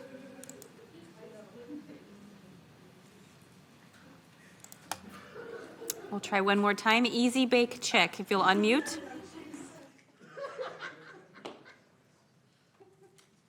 Our final speaker is Jeffrey Perrine. Thank you very much for allowing me the opportunity to speak. I just wanted to address the decorum failures here within this council. It's disgusting to see the way that these people treat others. Look at the decorum. These people don't know how to handle themselves and have a simple civil debate. They don't want to hear anybody discuss anything that's going on. The common theme that I hear with these people is all they want is more of our money, the taxpayers who are funding everything. They want more and more and more of our money. And I think the Darrell Steinberg and the city council need to address the fact the more of our money that they want, and the less that they do to protect us, the taxpayer, the less that they're going to get. They are not going to continue to take our tax dollars and give it away to homeless people who want to sit around and do drugs all day long on the street, prostitute, commit crimes, and vandalize. So what we have to do is we have to address the fact that these people are a bunch of unhinged, completely unresponsible people, and giving them more of our taxpayer dollars is irresponsible. You can tell based on the decorum of the way they're handling themselves today that they don't deserve any more of our tax dollars. So I'm here to stand up against the consistent taking and gouging of our wallets. The budget is out of control. Yes, we have police and we have fire department who are a large portion of our budget, but the reason for that is because of the homeless people and their drugs and their vandalism. So we have to send police out to respond, firefighters to put out fires, constantly taking people overdosing away to hospitals. So I don't think that giving them more money is going to fix anything. So I am against setting up any more of these respite centers near schools, waterways, any sort of area where kids are around. So I'm against it, and boo. Thank you for your comments. Your time is complete. Mayor, I have no more speakers on this item. Thank you. There are no more speakers on this item. I'm going to turn it to the council. I'm going to start with Councilmember Valenzuela.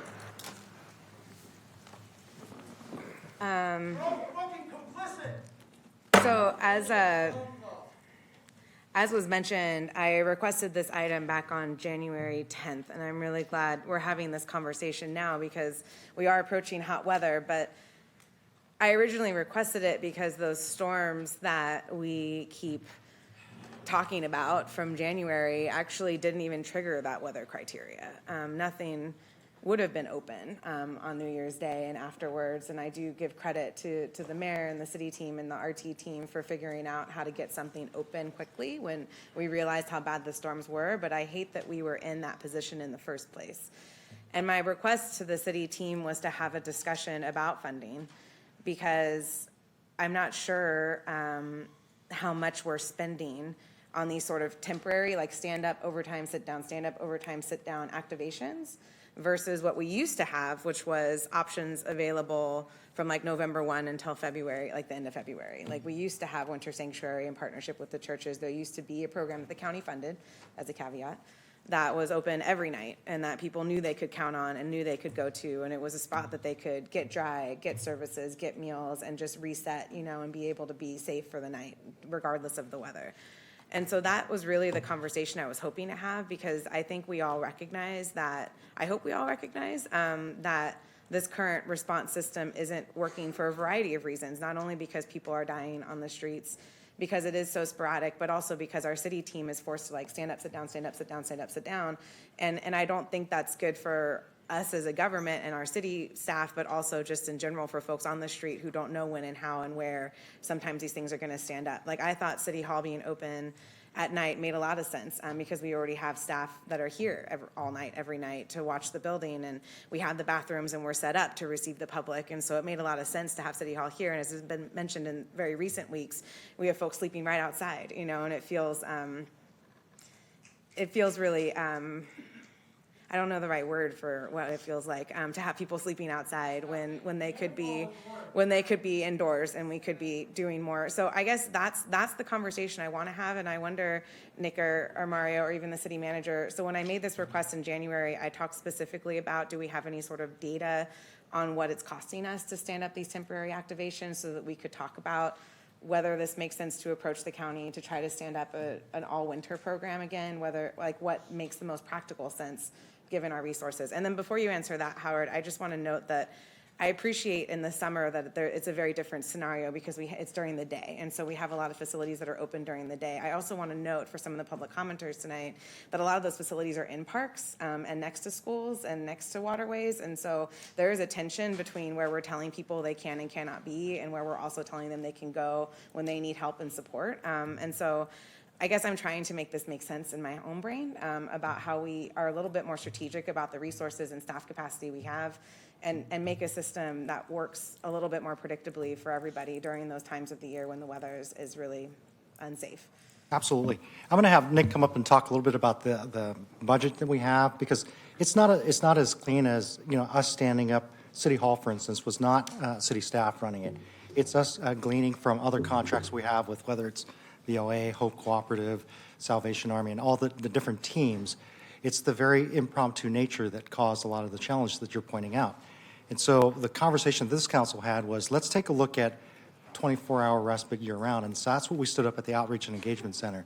And so having that, along with a partnership agreement where we're talking with the county and coordinating opening of, the DHA lobby, 5th Street, outreach engagement.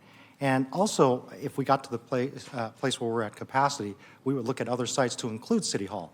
And that's where our partners, RT, came into play, and they said, look, we will help transport. If you want to have City Hall be that location, that's perfect. And I think that made a lot of sense, because that way we have the economies of scale in terms of our workforce. For instance, at the Outreach and Engagement Center, we have Hope Cooperative. We're paying them $3.2 million a year, I think, to run that site. I think that's pretty close, right, Nick? That's correct, yeah.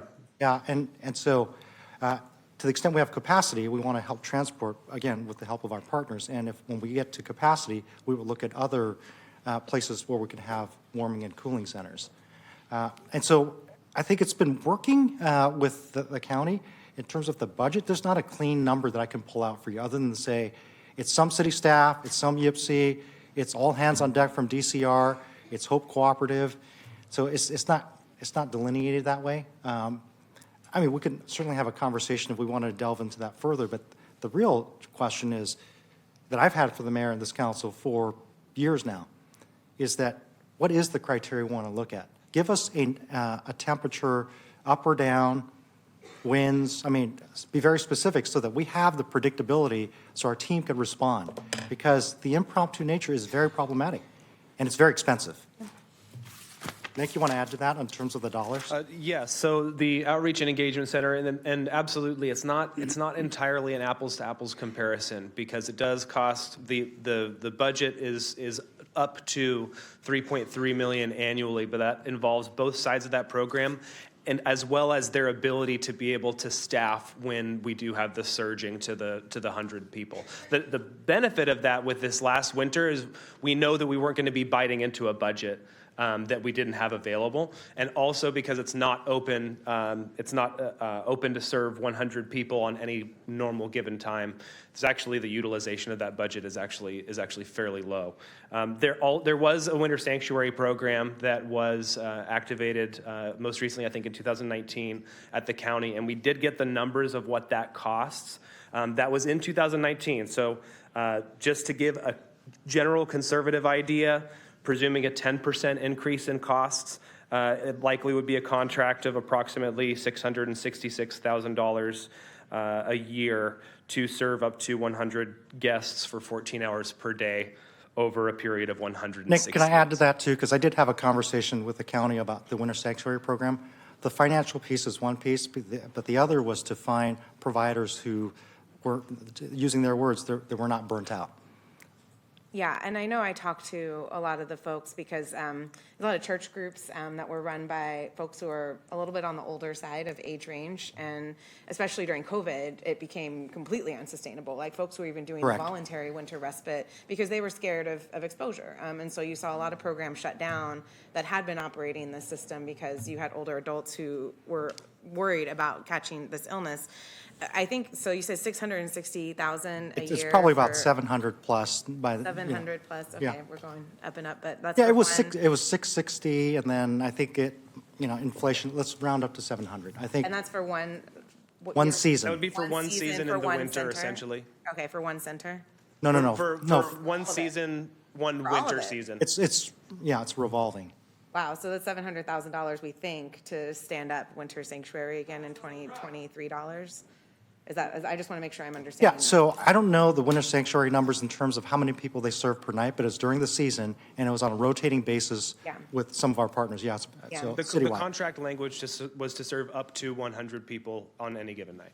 Because I used to, when I was in college at Davis, I used to volunteer for it was called an interfaith rotating shelter. And the idea was that you had a spot that people always knew they'd go to. And if you got there before time, you were given a ride to wherever that night's shelter was. And every single night it was there, And so we would stay and we would play games with folks and make sure there was food and that folks had what they needed. But like there was a way to, like that to me sounds like a bargain, honestly. If I'm saying $700,000 to stand up, something that would be open every night, which is, I think when it comes to the weather criteria, that's part of the problem is because like weather's unpredictable, right? And so like we could say we want wind to count, we could say we want this to count, but then when you hear about the weather forecast changing and it's 2 days out, like that's not enough time for someone whose entire life is sitting in a certain spot in the city to be able to pack up and go, especially when we look at the growing population of folks on the street, which are folks with disabilities and folks who are seniors.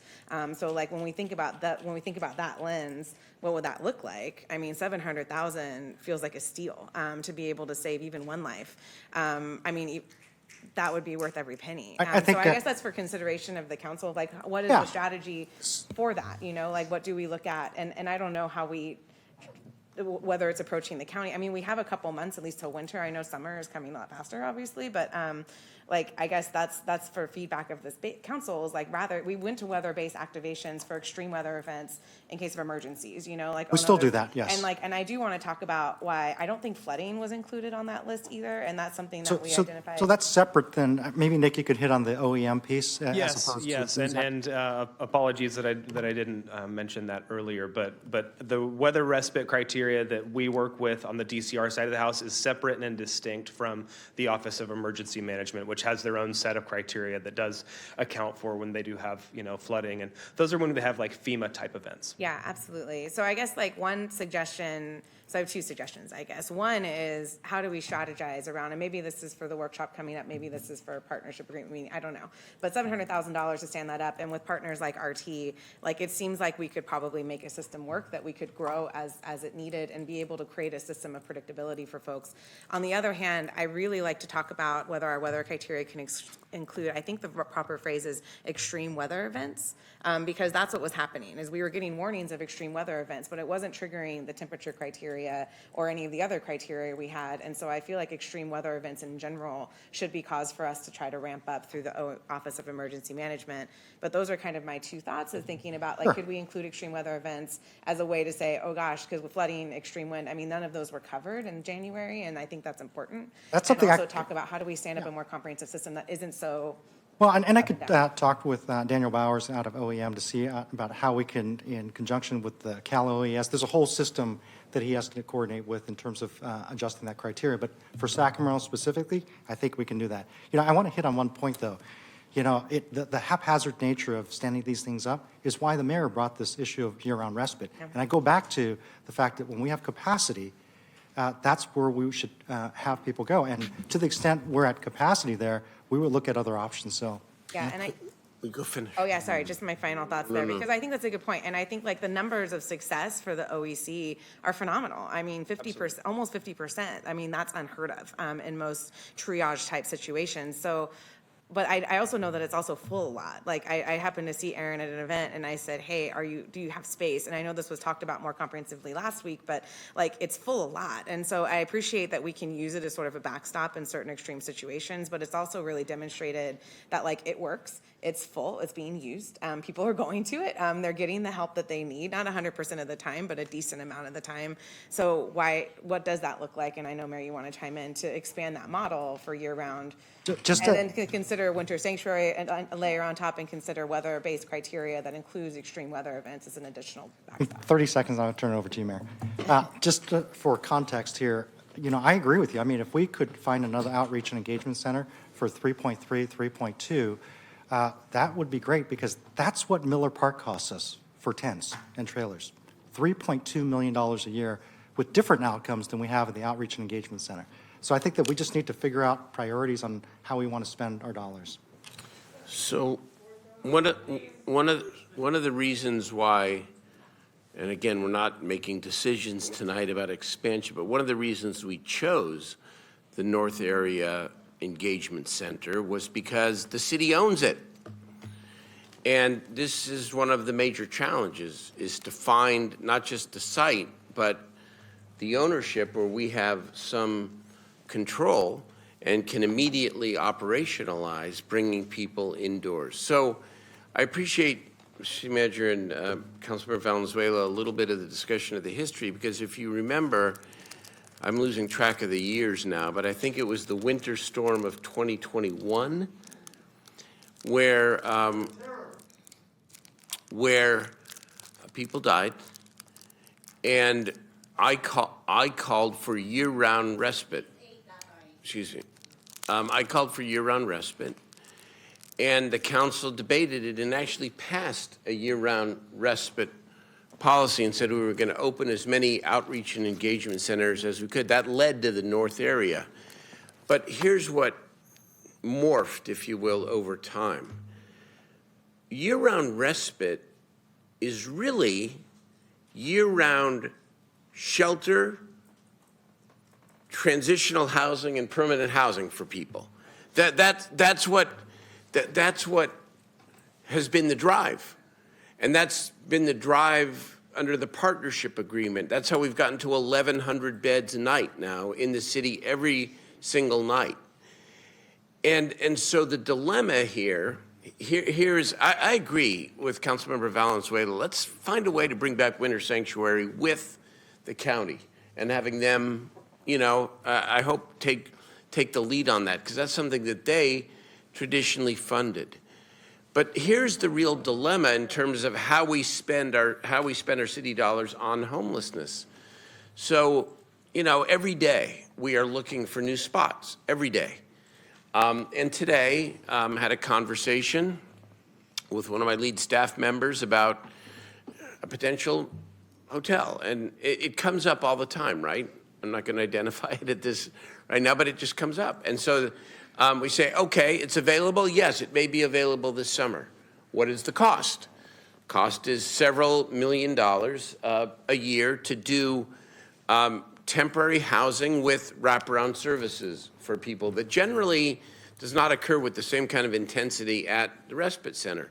So then we then have to decide, do we spend the $3 million or whatever it's going to be on that, as we're trying to ramp up as many beds and that represent some form of housing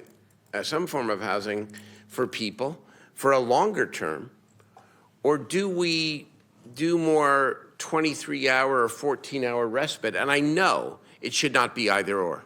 I know that, which is also why we fought so hard to enter into this partnership agreement with the county, because we came to a place as a city where we said we don't do health and human services, and people have such underlying needs. We don't do mental health. We don't do substance abuse. We're not the health and human services provider.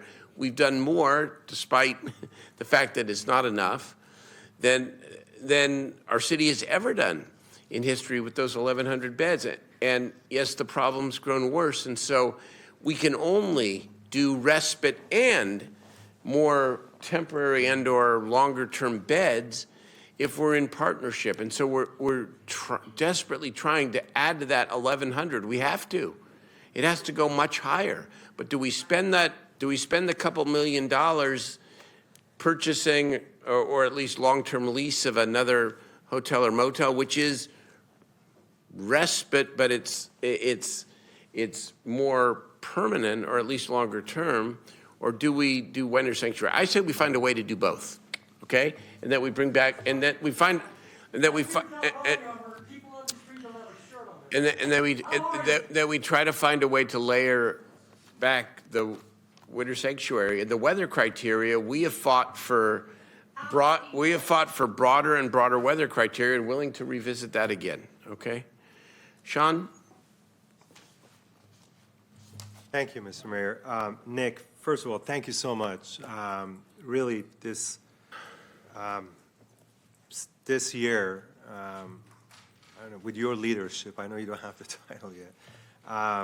I think that department is running pretty efficiently. But I do have some questions and some concerns. With that respite center, and we went to a meeting last week where some of the community members were there. And there's a major concern, very valid concern, even from the unhoused community.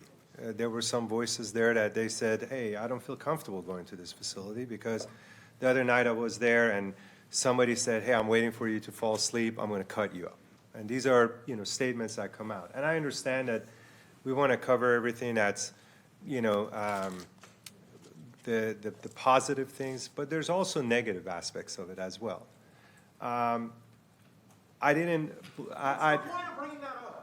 Excuse me, Mindy, please.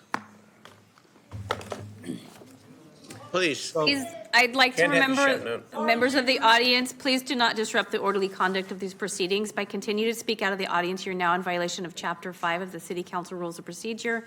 If you continue, you will be ordered to leave the meeting. Do you understand the warning? Thank you.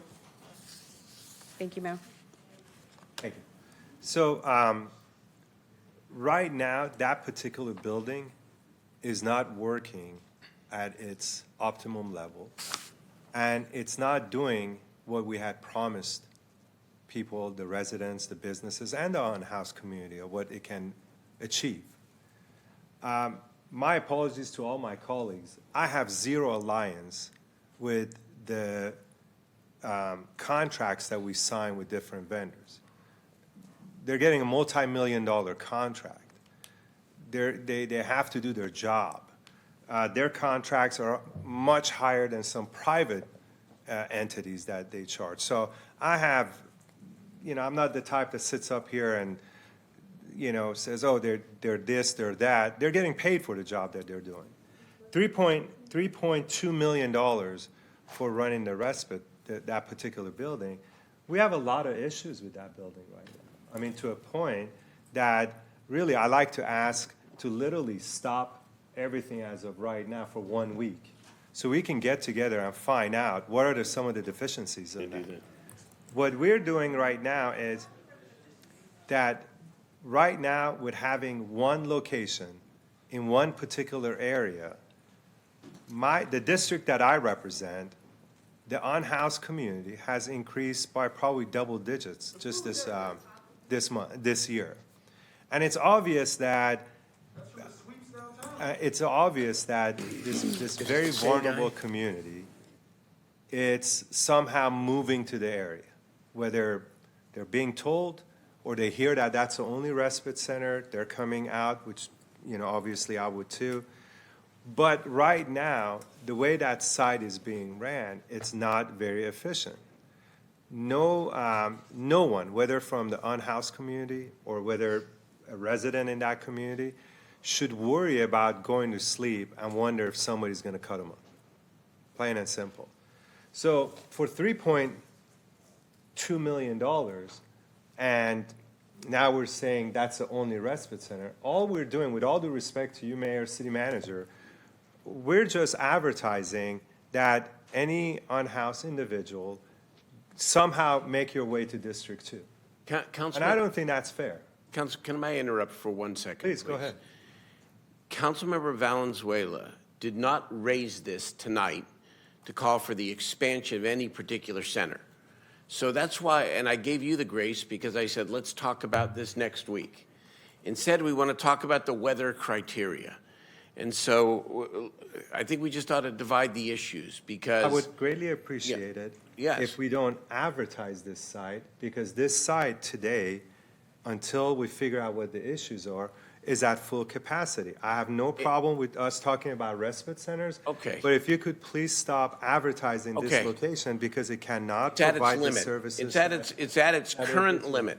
Okay, so thank you, sir. Thank you. Okay, thank you. Councilmember Maple. Thank you, Mayor. I've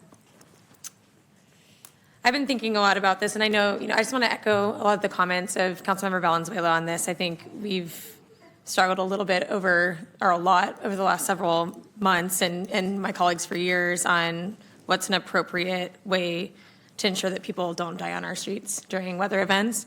And that includes, we have really hot summers. We have it's literally days away before we are in, potentially triple digits and definitely in the late 90s. And so I struggle with the weather criteria, period, because it's really hard to tell. It could be, I noticed for the heat, for example, it has to be over 100 degrees for 2 days in a row. But also, if it stays at 75 at night or higher. So that means that if it's 2 nights in a row and it's 74 at night, or I'm sorry, it's 75, then it's, or 74 and it's not triggered. Well, that's still very hot.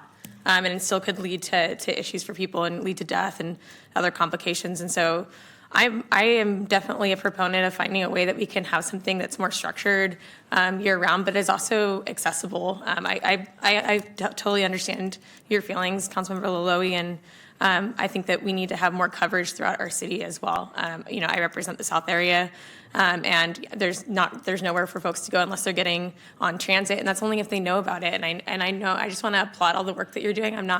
I don't want to diminish at all the work that goes into this and that SAC-RT has done to actually get rides to this place. Like that's done in partnership. But the reality is it's still really difficult for people to get there if you're living in Oak Park or if you're living in other areas in the south part of the city. You may not know, or you may not have a capability to get there. So if your belongings are all in one place, you're not going to load up everything, get on the train or the bus, get to the outreach center, and then of course the outreach center is 23 hours. So there's that hour where people are not in it, and so there's a lot of struggles. And so I'm very interested in finding a way that we can.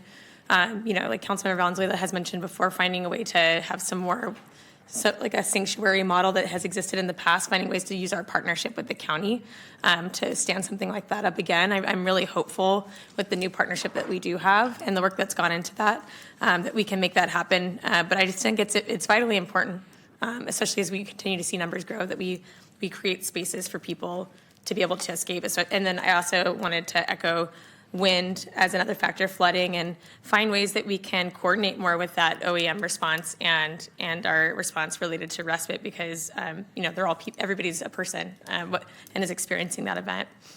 So I know this was brought up a little bit, but I wanted to ask. So it was mentioned that there's a plan. So if the OEC Center gets to that 100 amount, what's the next plan of action beyond that? That's a great question, and thank you for that, and thank you for the feedback as well.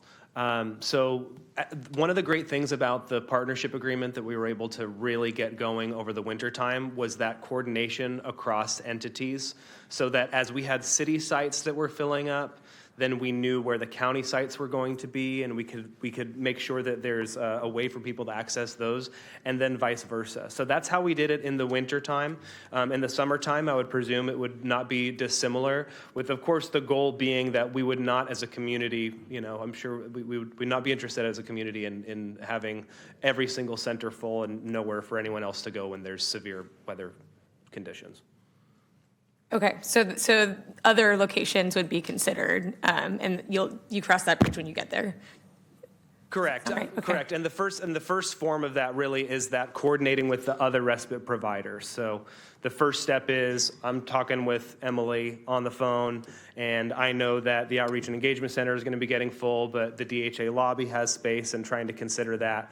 But I think the goal, at least how we were doing it in the wintertime, I'm presuming would be the same for us moving forward in the summertime, that as far as city spaces, there are still availabilities. I think we activated the Hart Senior Center for a time over the winter. We've also done the Hagenwood Community Center in the past as well, and I'm sure those would be considered. Well, to add on to that, the county's also opened some sites in the south part of the city. It just depends. Depends on the day of the week, what the forecast is. We have to look at programming in some of these community centers to see how we adjust programming there for people who pay for services at those places. Yes, yes. And also, the county is planning on releasing an RFQ, I believe, coming up soon for some of these centers, which probably would be coordinated along with maybe next winter season to have additional.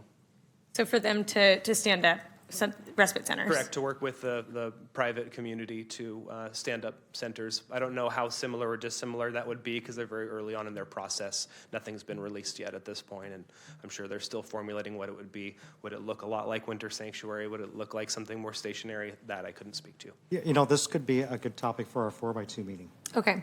I'm just interested in ways that we can get creative on this front, because it might not be what we've done before. It might not be exactly Winter Sanctuary, but I think that it's incumbent upon us to be creative and think about ways that we can, utilize spaces that we do have, or, find other spaces that people can escape from the heat that's coming. It's just on the doorstep. And so I'll stop my comments there, but I just wanted to say that and to thank you. Councilmember Valenzuela, you want to have the last word? Or? Sure, I'll never say no to that opportunity. I guess I want us to keep that visual. I mean, if you haven't met people recently who are on the street, I hope you can take some time and work with partners to do that. I know some of my colleagues have done ride-alongs at DCR recently. To really imagine what that's like to be so scared and so far away, and to kind of just decide, maybe I'm just better off hunkering down here. And knowing the risk that you're putting yourself into, but also not really knowing, like, well, if I go over there, am I going to come back? I go over there, am I going to be there the next night? Am I going to have to move somewhere else? Is my spot still going to be here? Like, we've really created a situation that's really hard to manage with a bunch of people, thousands of people who I do believe would take advantage of services if there was a real option available to them. And that's not a shot at anybody here. I mean, I think we all recognize that this trope about service resistant is just not true. We work with folks. Of course, there are people who have deep distrust of our system for very real reasons. It might just not be in that place right now for very real reasons. But I guess what I want us to shift to is I feel like we get stuck in this reaction cycle, and I feel like that's where we are on this weather-based center. We're stuck in this reaction cycle, and our city staff are working with YPC staff staffing respite. They staff community centers, and they're up like all night at a weather activation that they didn't know they were going to be at that morning. It's like we're creating a situation that I think is really not using our resources as strategically as possible. So I'm really heartened by the conversation and the openness tonight to talk about not just Winter Sanctuary, but more outreach and engagement centers. I think to the part about Miller Park, I mean, you're 100% right. The numbers are close to OEC, but it's outside. So we still have to find places for them to go indoors whenever the weather gets really bad, and that's not ideal. I want everybody to be inside. I want everybody to have housing, honestly. But in the end, if we could try to find a better way to build on what's working, like with the OEC, and I know there's a lot of concern about neighborhood impacts, and I want to echo what Councilmember Maple said to my colleague, Councilmember Laloe. It sucks to be the only one, you shouldn't be the only one. There should be a spot in the central city, in the south area, and all over the city so that people do have a place to go. And if that's what we're saying campaign we're open to talking about moving forward, then I'm in. And I think we have a lot of sites and a lot of ideas that we could put together when we thought we didn't have the money, and we were looking at the partnership agreement and thought, hey, maybe this, and maybe we've turned a corner now where we can really start bringing these site ideas to the county and saying, hey, what about this? What about the vagabond? Anyway, sorry, that's a separate topic. But I do just want to keep hammering. Anyways, I can't help myself, Mayor. But I just want to say that I want us to keep that human-centered perspective that I've heard tonight in this, because there's a real reason why people aren't accessing these services. And every single time I hear about somebody in my community dying that way, it just absolutely crushes me. And I want it to crush all of us, because I want us to have that sense of urgency around making sure this works for them. So, thank you. Thank you for bringing it forward. And yes, I think we ought to agendize this for the next 4x2. And I also, what's that? In our workshop. And I think it may be an opportunity before it gets too hot to clarify, maybe even redefine what we want to do this summer. Okay? I think that's the right idea. Thank you. All right, that concludes the formal council agenda. Are there council ideas and questions? I know I have 2 adjourned in memories. I know Councilmember Jennings has an adjourned in memory as well. I'd like to do those before we end the meeting with public testimony on items not on the agenda. Let's go to the members first for announcements. Councilmember Talamantes. And then Mayor, I might have an adjourn in memory that we didn't get to do the last 3 meetings. Oh, yes, please, Yeah. Mike Okay. Johnson, sure. Okay. Tomorrow at 2 o'clock, the Hispanic Chamber of Commerce and I will be giving out small grants to our businesses along the Northgate corridor. So I invite the media and members of the community to come join us. It's really exciting for us. And then on Thursday at 9 a.m., I'm joining the South Thomas Community Center to go on a walk, just like Mayor Pro Tem Vang, because she makes it look so fun. So we're going to try it out there, too, and see if we can get healthy and fit together. And then next Thursday, June 8th, we're doing food trucks at Orchard Park in the Roga neighborhood. So I look forward to the events and the summer activities with my community. Do you want to talk about Mike now? Okay. Councilmember Kaplan. Thank you, Mayor. Again, come out every Saturday to the North Natomas Regional Park. We're having our One Natomas Farmers Market as well as yoga in the park, and yoga is from 9 to 10. Everybody is welcome. And then mark your calendars. On Sunday, June 11th, we are having the Tyree Nichols Skate Park ribbon cutting ceremony. My colleagues and everyone is invited. There's going to be food, drinks, music, as well as many of our skaters are going to be there, known throughout Sacramento. And this truly could not be possible without the partnership of the Skate Park Foundation and Vans, who have donated the funding to update the skate park. So it's not just the naming of the skate park, but we are updating it as well, befitting of Tyree's legacy. And that's going to be at Regency Community Park, but specifically the skate park portion of it is the Tyree Nichols Skate Park, and everybody's welcome. And it's from 2 to whenever we finish on Sunday, June 11th. Thank you. Thank you very much, Councilmember Kaplan. Councilmember Jennings. Thank you, Mayor. For the last 8 years, we've had an event in Greenhaven Pocket called Trucks and Such, and that takes place on the 3rd Friday of every month. We've asked you to join us on Friday, June the 16th for the next Trucks and Such. It takes place at Garcia Ben Park. We have live music, and this time we'll have Jose Hernandez and friends who will be playing. It'll start at 5 p.m., and then we have an array of food trucks with delicious foods to be able to choose from. We encourage you to bring your chairs, your blankets, and enjoy an evening with family and friends, great music, and incredible food. Once again, that's this Friday, June the 16th, all the way through October. We'll have it every single month through October. And then we have 2 farmers markets that take place in District 7. The Farmers Market at Elks Lodge, the Elks Lodge right off of Riverside Boulevard, continues every Saturday, 6446 Riverside Boulevard. We have produce, bread, flowers, and a whole lot more. It's available with over 41 local vendors. Market runs weekly from 8 to noon every Saturday. Parking is available. Lots of parking is available. And you can also find more information at elks6.com. And then the farmers market at Land Park, we put on by Eco-Friendly Greens. It runs every Sunday through the end of the year, rain or shine, from 9 to 1. Section 4 on the Village Green at William Land Regional Park. Fresh produce, baked goods, organics, microgreens, mushrooms, coffee, live music, free yoga in the park, and much, much more. So come on out, enjoy family and friends, and have a great time getting some good things to eat as well.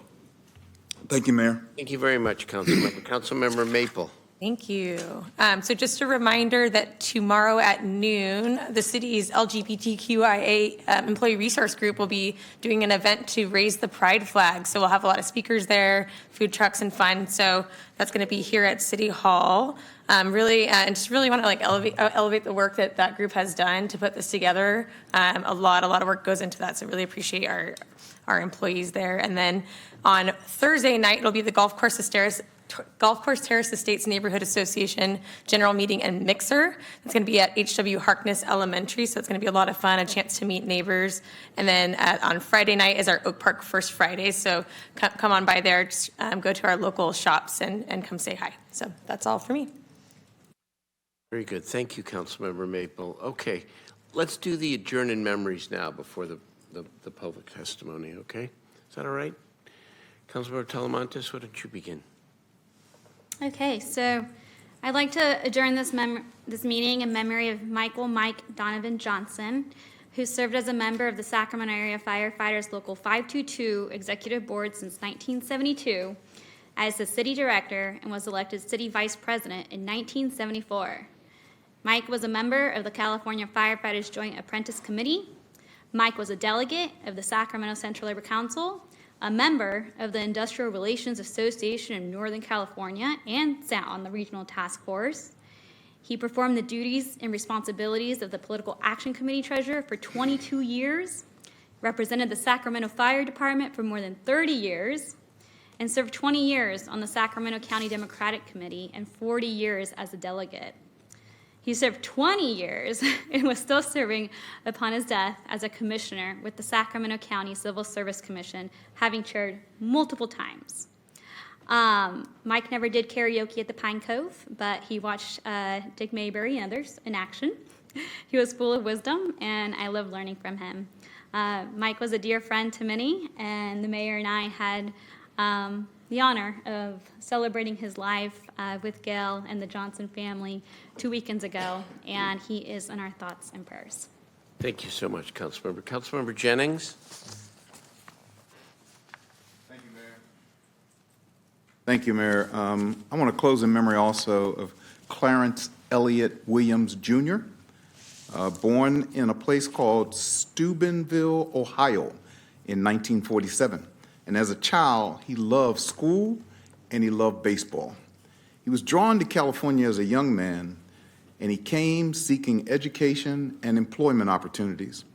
He attended Sacramento State College, University, where he played football and pursued his interests in economics and criminal justice.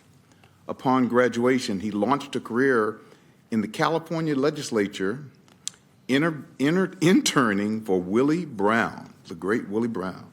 He later assumed the position of director of the California State Office of Small Business. From 1982 until his retirement in 2019, he served as president and CEO of the California Capital Financial Development Corporation. During his entire career, Clarence Williams was dedicated to promoting racial equity and economic equality through economic development and ensuring access to resources and credit for underserved communities. Clarence Williams, recognized for his insight and strong voice in addressing barriers to inclusivity and equality and equity in financial structures and government. Clarence Williams was sought after and served on many local, state, and national nonprofit boards. Throughout his life, he kept his faith, which kept him centered. he was an active member for 50 years of the Allen Chapel AME Church in North Sacramento. May his life be a springboard for all to follow. He was a change agent who fought the good fight, who finished the race, who kept the faith. Thank you, Council Member. It's a week of a month of significant loss in Sacramento. We lost one of the pioneers of our food movement here in Sacramento, the great restaurateur Chris Yaros, who was 55 years old and died tragically in an automobile accident last week. He was the former president of the California Restaurant Association Sacramento chapter and was the owner of several great restaurants in Sacramento, including Broderick Roadhouse and Anonimo Pizza, to name just a few. He previously owned Localis, of course. They currently boast a Michelin star, the most prestigious accolade you can get in the restaurant industry. Chris was a gentle giant who had an incredible vision that this city could be a leader when it comes to food and culinary arts in a really sophisticated way. And he believed, as Patrick Mulvaney and so many others believed and followed through, that one of the great fundamental staples of our modern Sacramento economy is food and restaurants. And so Chris is going to be deeply missed, 55 years old, and he leaves behind a loving family. And then finally, we also lost another Sacramentan who contributed so much, and that's Terry Carpenter, who was the Career Pipeline Development Coordinator for the Sacramento County Office of Education. And I knew Terry over the years because for 20 plus years, 27 years, she worked for the Sacramento Employment and Training Agency, SETA. Yeah, and she was, I know when I first became mayor and we started to put together 1,000 Strong and a number of other youth initiatives, that Terry was really instrumental in helping to launch that, but also she was an original around the idea that high school education could contain both high academics, but also career opportunity and career application for every young person. And so she died suddenly. And want to adjourn in Terry Carpenter's memory as well. Thank you. Let's now, Eric, go ahead. Yeah, I'm shocked to hear that, Mr. Mayor, but if we think about how much she committed also to the work we were doing on Aggie Square. On Aggie Square, of course. Even on this child, a person who never gets, I think, everyone who knows in the work knows how much work she did, but it was never on the highlight or whatnot.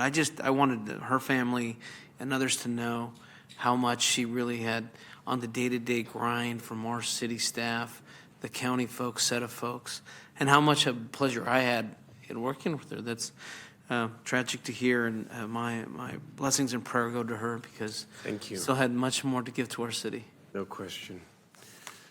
No. Thank you. All right. Let's hear now, to conclude the meeting, from the members of the public for ideas and questions not on the agenda. Thank you, Mayor. The first speaker is Charles Faust.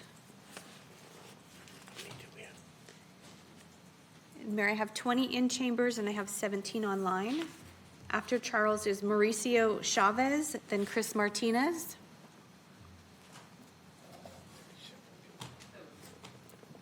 Just one moment. The timer thing. Perfect. Wait, do I not? Your microphones are on. Okay. I was actually I had planned on coming last week to talk about some homeless stuff, but the meeting went to crap. So this week I was just going to come and make fun of the Nazis that showed up, but they didn't show up. So I was just going to read fun facts about anti-Semites, like things like the average anti-Semite has to see your urologist weekly to treat their micropenis. The average anti-Semite is actually an incel. The average anti-Semite can't read beyond a 4th grade reading level. Well, they're not here to make fun of to their face, so I'm not going to do that anymore. I did want to thank the mayor for a couple months ago when he made a firm stand about free speech, when he told the anti-Semites. He said to let the vile men speak so we can hear what vile and hate sound like. I think that was actually a really important thing to do. I think people need to see that that hate is in their city, because there are a lot of people that deny that that exists until they see it. So they need to see that it exists, and we need to fight it, and more speech is better than restricted speech. So we need people to come and argue about it, like the people that came today at the beginning of the meeting, in the signs, love, not hate. I think that's important. Now, back to homeless stuff for a little bit. I think that there are a lot of options when it comes to respite centers in all your guys' districts. When I was on Katie's team looking for stuff a couple years ago, I found things in all your guys' districts. I'd say that there's probably, when I was looking, at least 6 options at the time, and that's only expanded now that there's a lot of call centers that no longer need the space and a lot of office spaces that no longer need the space. All that stuff can be converted into respite centers. There's also large space for a co-located service shelter model in District 6 on Cucamonga, Power Inn, Ramona area. There's options there for, 20 plus acres where we could have thousands of people, not just 20, 30, 50, 100 people at a time. I know you need funding for that, but I think if we work as a team, as a city, and everybody private get together, we can raise all the money to build something that could house 1,000, 5,000 Thank you for your comments. Our next speaker is Mauricio Chavez, Chris Martinez, and then Carmen Lazo. Good evening, Mr. Mayor, council members.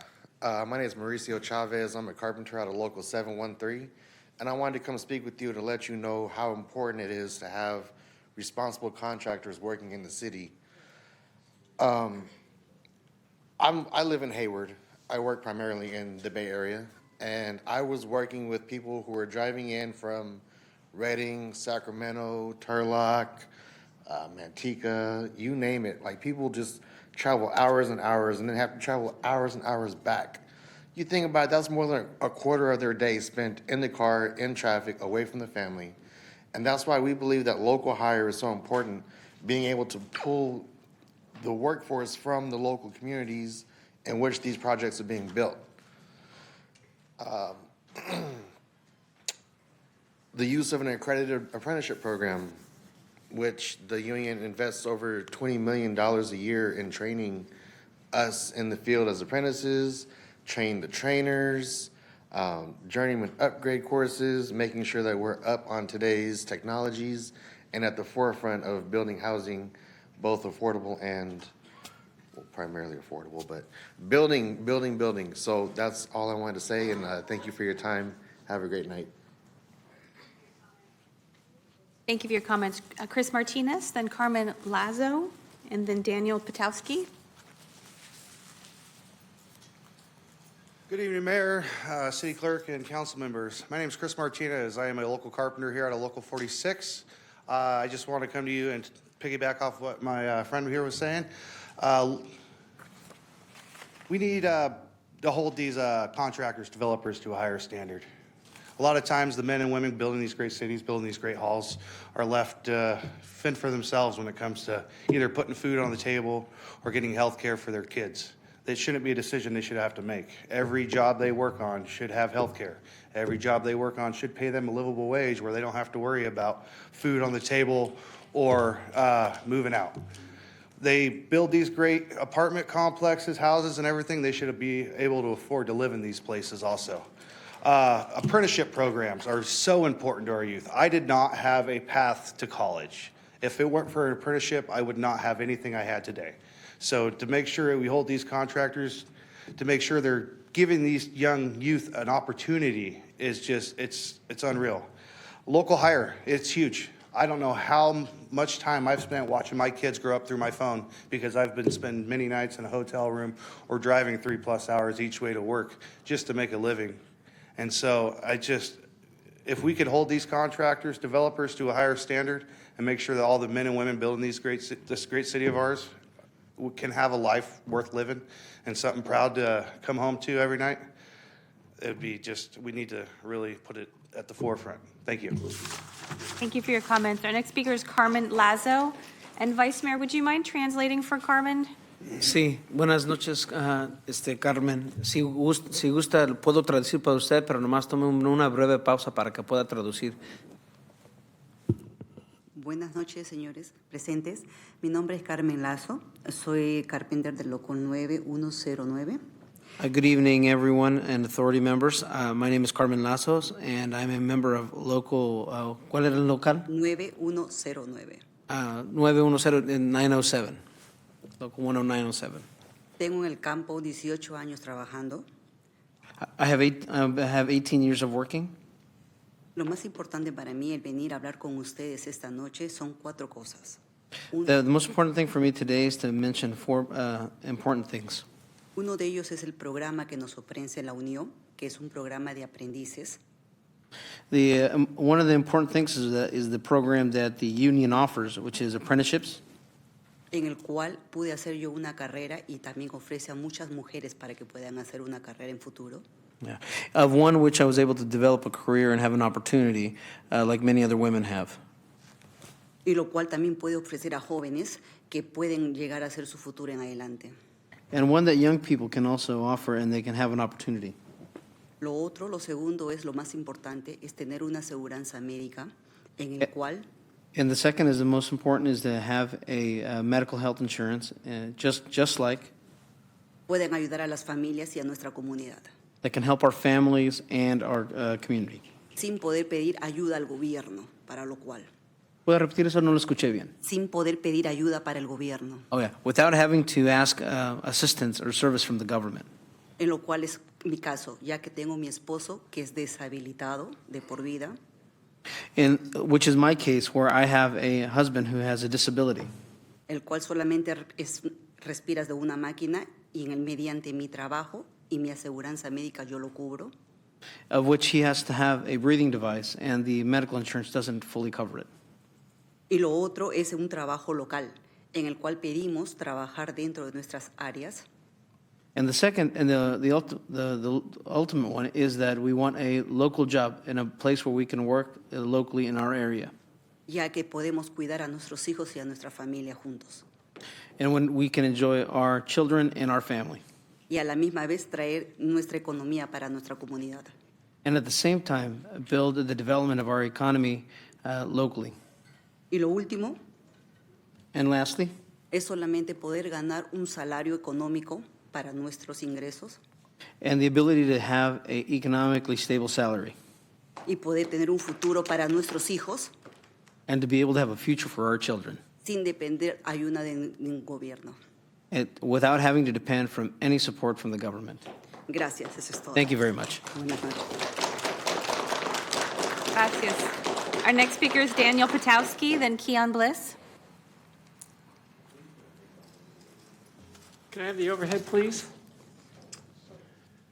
Good evening, Honorable Mayor, City Council members, City Manager and City Clerk, Daniel Pluskowski. I was the Sacramento City Arborist for 29 and a half years, and I retired in April of 2020. I'm here this evening on behalf of Trees for Sacramento. It's a nonprofit working toward the preservation and protection of Sacramento's urban forest. Tonight, Trees for Sacramento is asking the City Council to put a hold on the move of these trees. This is a capital annex project. And what the state's doing is they're starting to move the palms already, saying that they need it for part of the demolition. Well, as you can see, the palms are along the street. Now, the California 3rd District Court of Appeals confirmed an earlier ruling that the project leaders violated the law by not properly certifying the EIR, which opponents said kept the public and California lawmakers from commenting on significant environmental and historic impacts. One of those environmental impacts was the proposal to move over 40 of these trees to do an ingress and egress for the underground parking. Now, this was slipped in at the end of the public comment period because I was following the thing and they were only going to move like 9 of them. And so I emailed the city's urban forester and CC to Public Works Director. The reason why you can't move these is I worked on a project in 2000, East End project. You can't grab enough of the root ball. It was touch and go. One of them died. And the concern is, like, it's a failed proposal. And so they're still doing a revised EIR, but the state already started moving the palms. They need to stop. Put a hold on it. Let's go through the EIR process and look at it, because it's not going to hold muster to move those palms. And that's what we're asking, to not move them. They're moving them right now. Thank you for your comments. Next speaker is Keon Bliss, then Carly Brannon, then Mac Worthy. So Keon Bliss, Carly Brannon, Mac Worthy.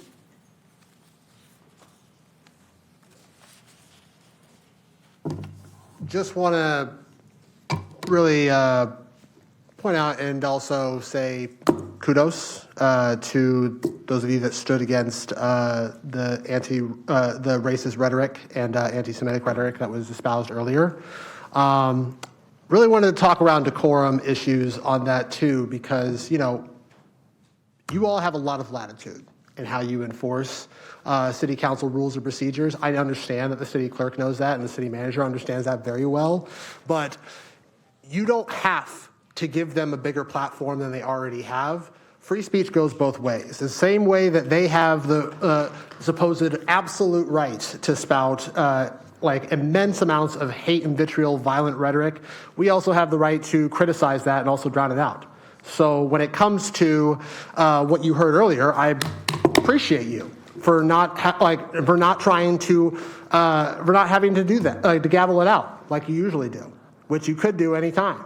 And it's really important that we make those sorts of stands, because how we act, irregardless of where the rules are, when it aligns with our principles, is really key. And we have to really make sure that we're not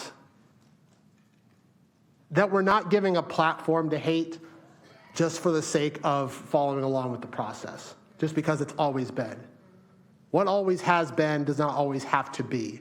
And it really depends, like we as people need to really look deep inside ourselves and decide which policies, which rules are we going to enforce and practicalize that are patently unjust or are deliberately intended to advantage some people over others, if we're going to get to a more equal and equitable society. So really want to encourage you all, when they come back in chambers, remember free speech goes both ways. Thank you for your comments. Next speaker is Carly Brannon.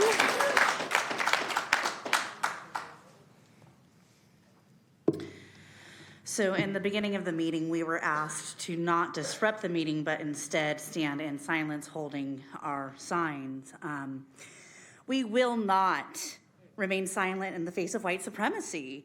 And if anyone disrupted the meeting last week, it was first the white supremacist being called up to the microphone and invited to speak, and then by the city council deciding that they would rather empty the chambers than take a stand against white supremacy.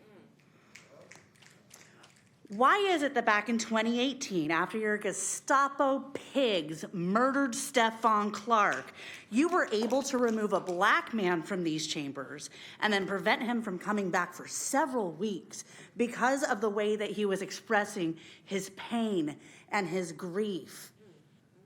But you, instead of removing a white supremacist from these chambers, give them additional time to speak.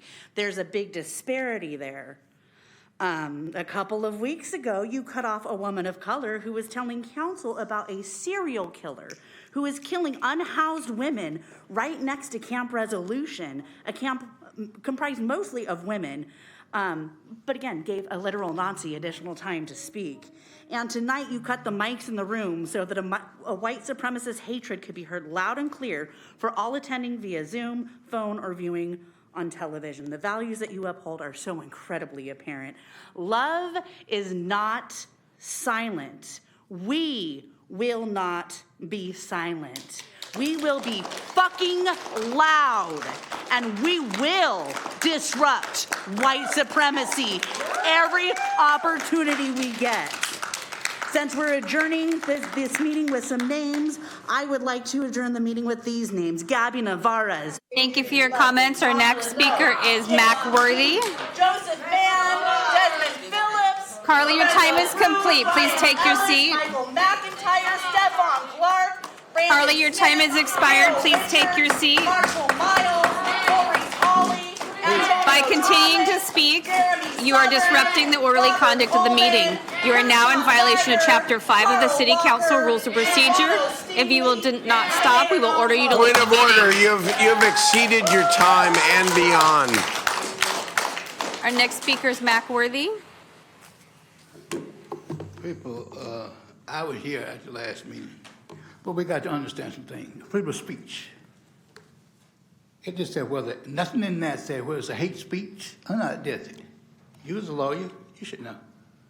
Everybody, I stood out comments on the first meeting, it got lost before it got up there. On public comments on the last meeting. But anyway, now, Mayor, when the city and county met before together, you become the clerk, didn't you? When you was up there fingering through the speaker slips for the people to speak that you know the names. Now, what was that? Now, when Trayvon Martin come in here, the little boy who got killed, his brother was killed, he jumped up that, and I said, word, did you still didn't tell him the real story on that, did you? I've been called on some things that I asked for and that are ballistic. Was it a county bullet or was it a city bullet? Now, what we're looking at now, the city and county agreement. Who publicly reviewed that? I'm meeting with somebody from over at Sac State. I'm looking for a lawyer. Some of y'all might be going, oh, this bullshit y'all saying here? I can go over there and utter what I say here on the freedom of speech. Why is it only a Nazi if he talk about a Jew? I've been, Jew left here and told me to go fuck myself. City council. The city manager come right here and said, well, I didn't like what you said about the last one. I let him know, whatever you said to Mike, well, you be sure. But Mayor, I'm gonna be here and I want the records of the charter meetings. I went to the law library today. I got to go to the state secretary and get all the nonprofit organizations that you are buying votes. It's time for you to go and take this up. Thank you for your comments. Our next speaker is Poo Poo Pee Pee Papa, then Les Light.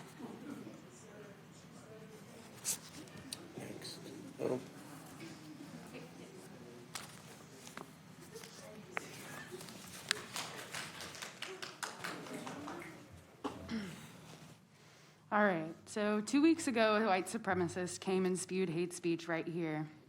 Our decorum officer, Mindy Cuppy, allowed this man 30 more seconds, despite the community calling for his removal. Even Daryl told him to get out. Yet you, Mindy, chose to give him 30 more seconds. What exactly are you protecting when you allow white supremacist hate speech to have a platform? Why are we not shutting that down immediately? And how can you cut off all these other beautiful people and then allow 30 more seconds of hate speech? And last week, because of your tolerance of this hate speech, City Council was shut down and people from all over did not get their chance to speak. I personally came to speak out about unhoused disability rights, about Holly Porter's housing, but also about the sweep that happened on the Garden Highway in front of, ironically, Sac Steps Forward that same day. There was a man living there who is a disabled veteran. He is paralyzed in half of his body due to a stroke, and your city police removed him and threw away all of their stuff. This man and his community that he relies on were terrorized by your police, and instead of being there, I was here. I wanted to speak on it, and instead I had to speak out against white supremacy. If I had been there, maybe I would have been able to advocate for him to mitigate some of the harm that your police department does, but instead I had to be here, and I didn't even get to speak here anyway because white supremacy shut down the chamber. This white supremacy that you defend is actively killing people who deserve help, who deserve housing, who deserve continued care, and instead you're killing them. Please consider reallocating your budget to build systems of care instead of spending all our taxpayer money to use the law to enforce cruel and unusual punishment. For example, we need care workers for disabled, unhoused folks. We could fund it if we spent a fraction of the budget on, say, low-income care facilities. It could save lives. Please prioritize human care, and please stop allowing blatant white supremacists. Thank you for your comments. Our next speaker is Les Light, then Giovanna. Following Les Light is Giovanna Abruzzi's. Okay, Sacramento Tenants Union would like to express its solidarity with our brothers, sisters, and others in the trades. We plead for their solidarity with the unhoused, the evicted, and the precariously housed of Sacramento. Please. Okay, God, where to begin? So, well, let's talk about housing policy. Housing policy here is a mindless conformity to market-based neoliberal pseudo-laissez-faire housing, which arguably that's not a policy at all. I think even our laissez-faire economists would argue the point is it's not a policy. So what strikes me is as people go through the ordeal of becoming unhoused, and it's a long ordeal, it has an enormous impact on their mental health. Okay, we're not using the word mental health anymore. We're saying behavioral health. The point is it's tearing people apart inside. It's producing, any number of problems, and yes, also a lot of drug abuse. It comes from this policy or lack of policy. And I don't believe we have an effective way of delivering behavioral health after this damage is done. Once the damage is done, how are we going to fix it? So, let's see, from here. So the policy we have now is roughly half of the population gains by owning property, and therefore there's a constant rapid rise. Thank you for your comments. Our next speaker is Giovanna Abruzes, then Sarah Burga. Thank you for your comments. Okay. Thank you for your comments.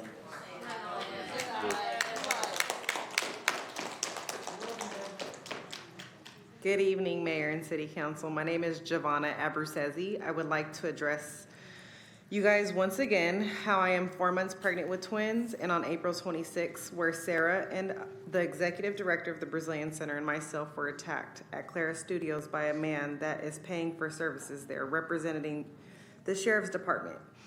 This has been an ongoing issue where this man has been harassing and intimidating myself and my kids. On May 25th, the man was walked to his car by the teacher of the Irish school dance.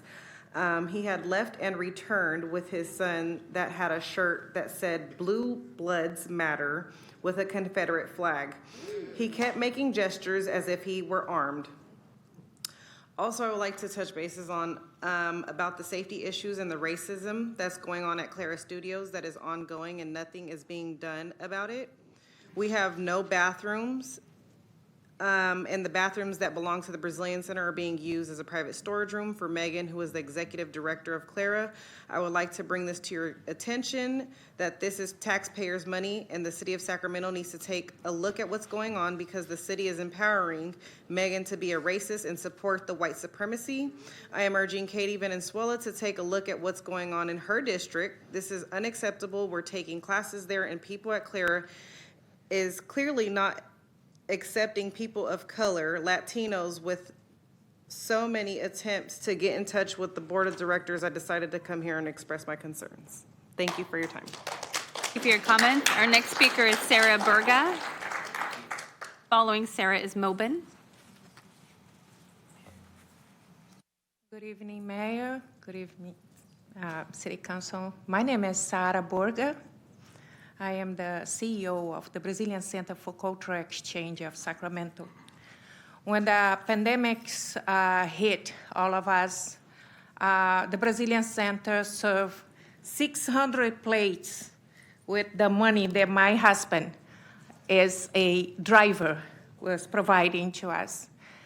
We took the money from my family and we started to serve the homeless out there at large because we saw the necessity of it. The Brazilian Center is not a center for Brazilian, but for exchange of arts and culture. I came to the location with the approval of Kevin Johnson and the Humid Jennings, was that to have that at a Center for Arts and exchange of culture. I didn't know that I was discriminated against. It took me 8 years to see what it is. What it is to trying to build a center for Oak Park to come and enjoy, for Latinos that is from different color, different race, to come and have a safe place they can create. Unfortunately, you need to take a look at the Clara Studio because we need more Latinos in there. We need more people of color to be able to create. I am a daughter of Yanomami Indian from Brazil, and my grandparents are from Nigeria. And I hate to see what this city is coming to. I've been here for 30 years of my life, and I didn't know that I was discriminated against. I'm facing this right now, and I urge you to take a look at that. Thank you for your comments. Our next speaker is Mobin, and then Samuel. Next speaker is Mobin, Samuel, then Grant Willa.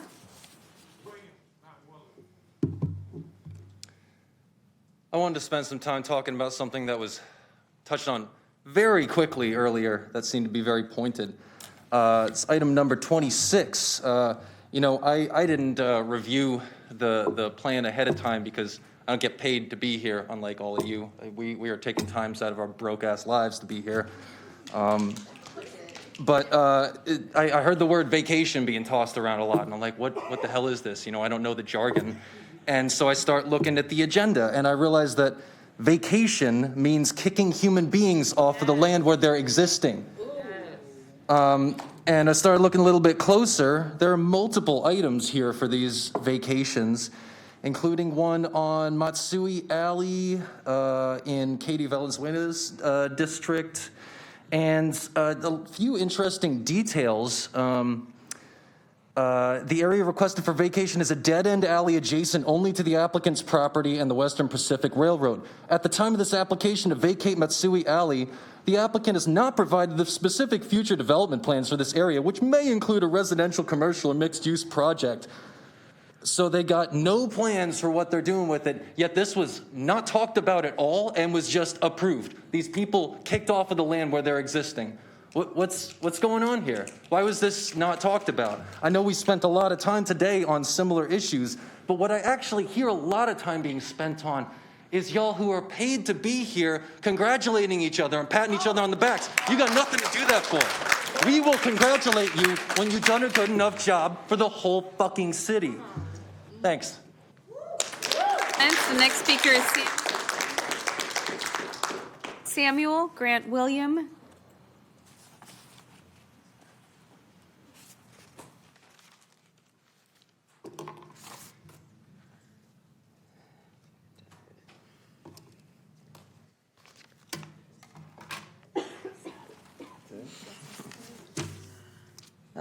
Okay, good afternoon. Good afternoon, City Council. My name is Samuel. My pronouns are they, them. It's week 14 of Black and Brown Voices coming to City Council and demanding our voices to be heard. As we talk about our city's budget in regards to police, I ask the council this. You will die on a hill defending the safety of police and spend millions of dollars on military equipment for the largest gang in America. But what about the safety of your constituents? What about the safety of your most marginalized communities? What about the safety of Black and brown lives in your city? You cannot keep funding an institution that was and is built to oppress, control, and murder Black and brown lives. You cannot, in the same breath, say that you want to invest into your youth. This summer, the solution that you give more money into the same institutions that criminalize and harm them. I would like to take a moment as well to remind everyone that as you say Tyree Nichols' name, you remember the same institution you continue to fund is the reason that he is no longer here today. Because he was murdered by Memphis police and Sacramento was his home. Remember the hypocrisy as it burns your lips.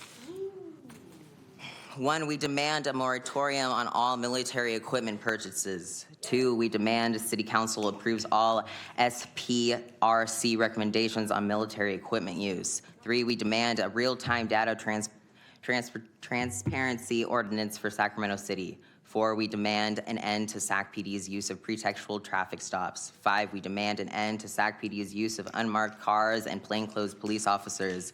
6, we demand SAC-PD dissolve its gang enforcement and problem-oriented policing teams. 7, we demand a moratorium on all encampment sweeps by SAC-PD. 8, we demand an end to SAC-PD's traffic enforcement. Thank you for your comments. Your time is complete. Our next speaker is Grant William, then James Van Buren. Grant William. How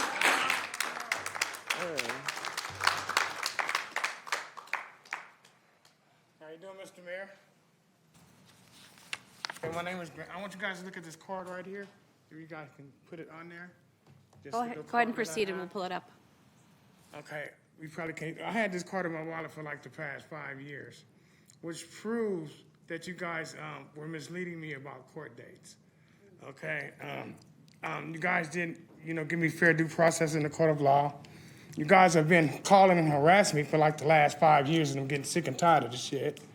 You guys are calling me, asking me to donate money to cancer survivors. You guys extorted me for $30 and I can prove it. How in the fuck y'all gonna extort a broke ass nigga like me for $30, man? Come on, y'all. Y'all wrong for that shit.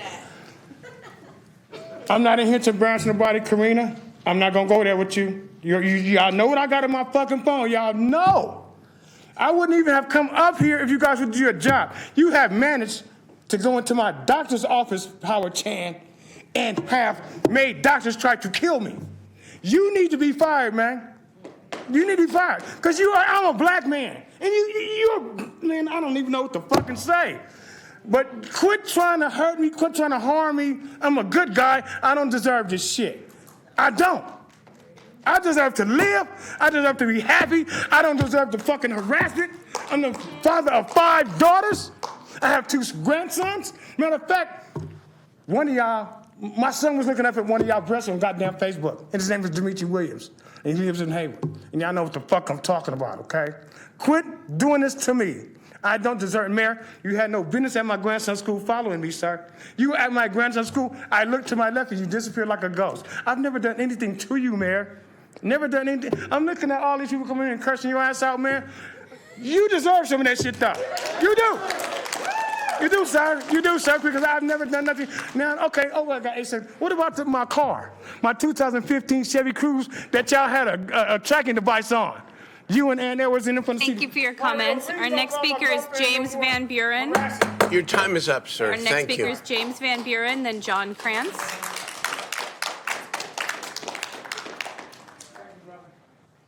So James Van Buren, John Krantz, and then Sharon Grego.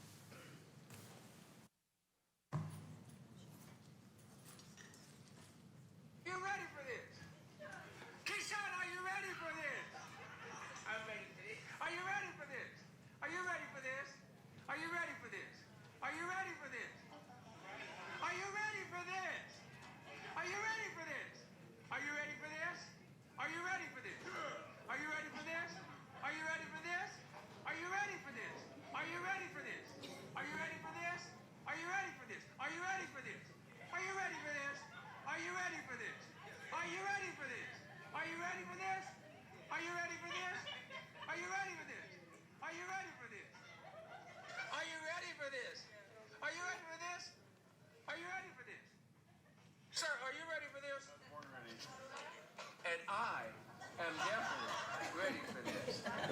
Here we go. Listen, you can't look at those faces and not feel and want to do something for those kids. We have a program that is unmatched. There's not another program in the city that does what we do.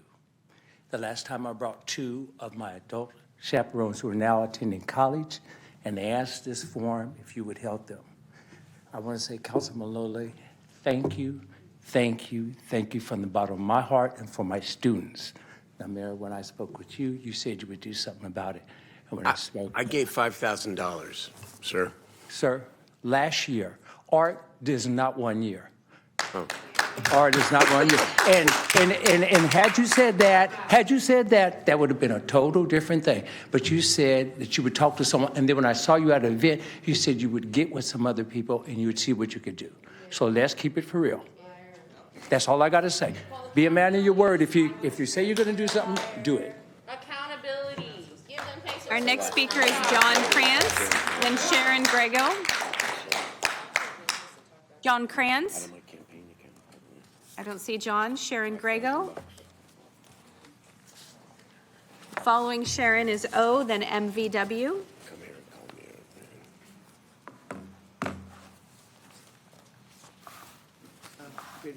Good evening, Mayor and City Council members.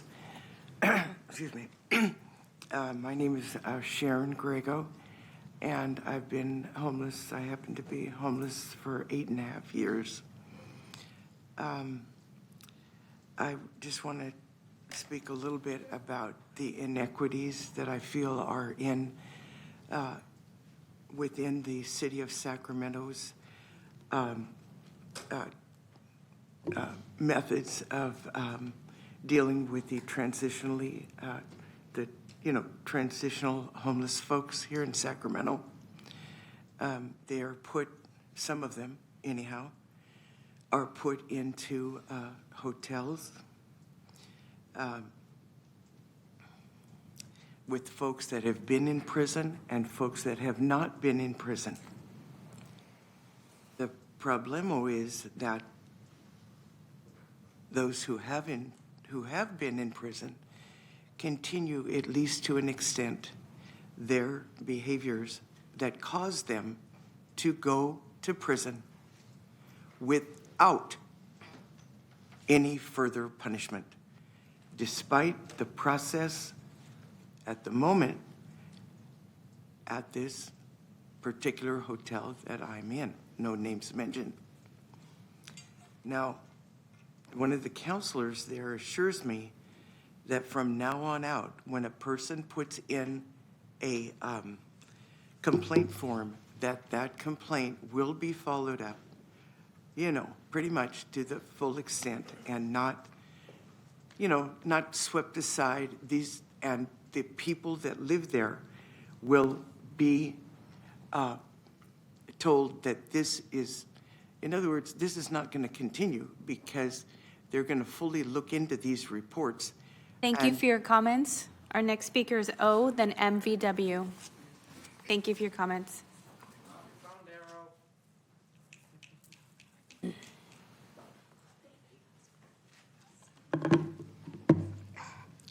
The last time I checked, the way city council is supposed to function is community council members and then Howard Chan. Not Howard Chan council members and then community. If y'all actually listen to what the community needs and wants, I think that what y'all really fear is people will begin to see right through that blue thin line like we do. That if we funded the community and defunded the police and our struggling community's needs were actually getting met, we would see a decrease in crime and exactly how much cops are not needed nor wanted in this city, including those 100 vacant positions. Again, last week we all learned that for every one person that goes into housing, 3 more become unhoused. But if y'all ain't housing anyone, what does that mean for the thousands of people living outside? Today in your audit meeting, you gave PD another $1 million for your youth services in the summer. If y'all truly think having PD attempt to build relationships with the youth in this city is gonna make a difference for Black and brown youth specifically, my question to y'all is what happens when those youth get older, and at what point do they go from a kid to a suspect that fits the description? You wanna know what love not hate really looks like in this city? It looks like housing, stopping sweeps, free healthcare and mental health services, access to public pools, libraries, and food security, and making all spaces uncomfortable for white supremacists, not just the ones who show up to City Hall, but the ones in your police department as well. If y'all really love this community, then our city budget, your actions, and not your silence would prove it. Speaker is MVW.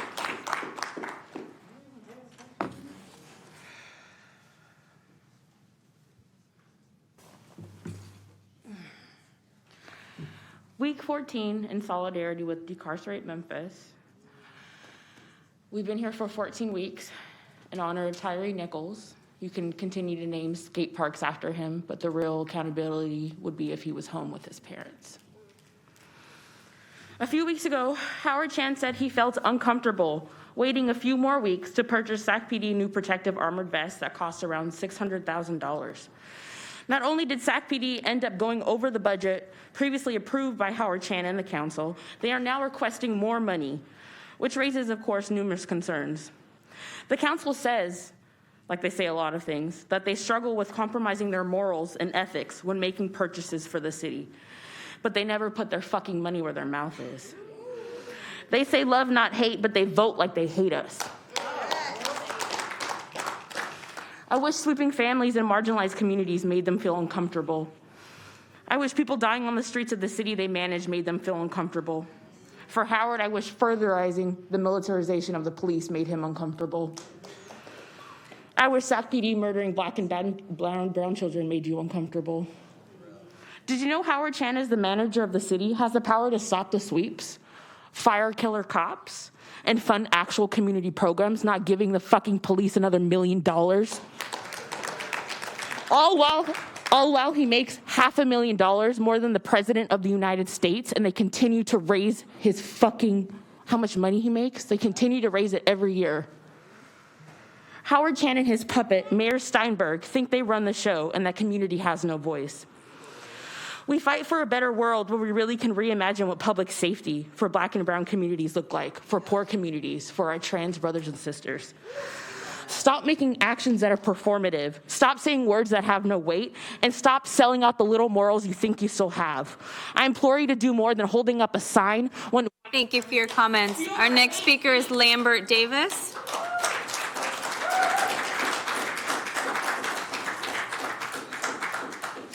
Lambert Davis. Yes, this is Lambert, and I have a couple of things to say. First of all, the city manager's report is on the agenda, and it's not being implemented.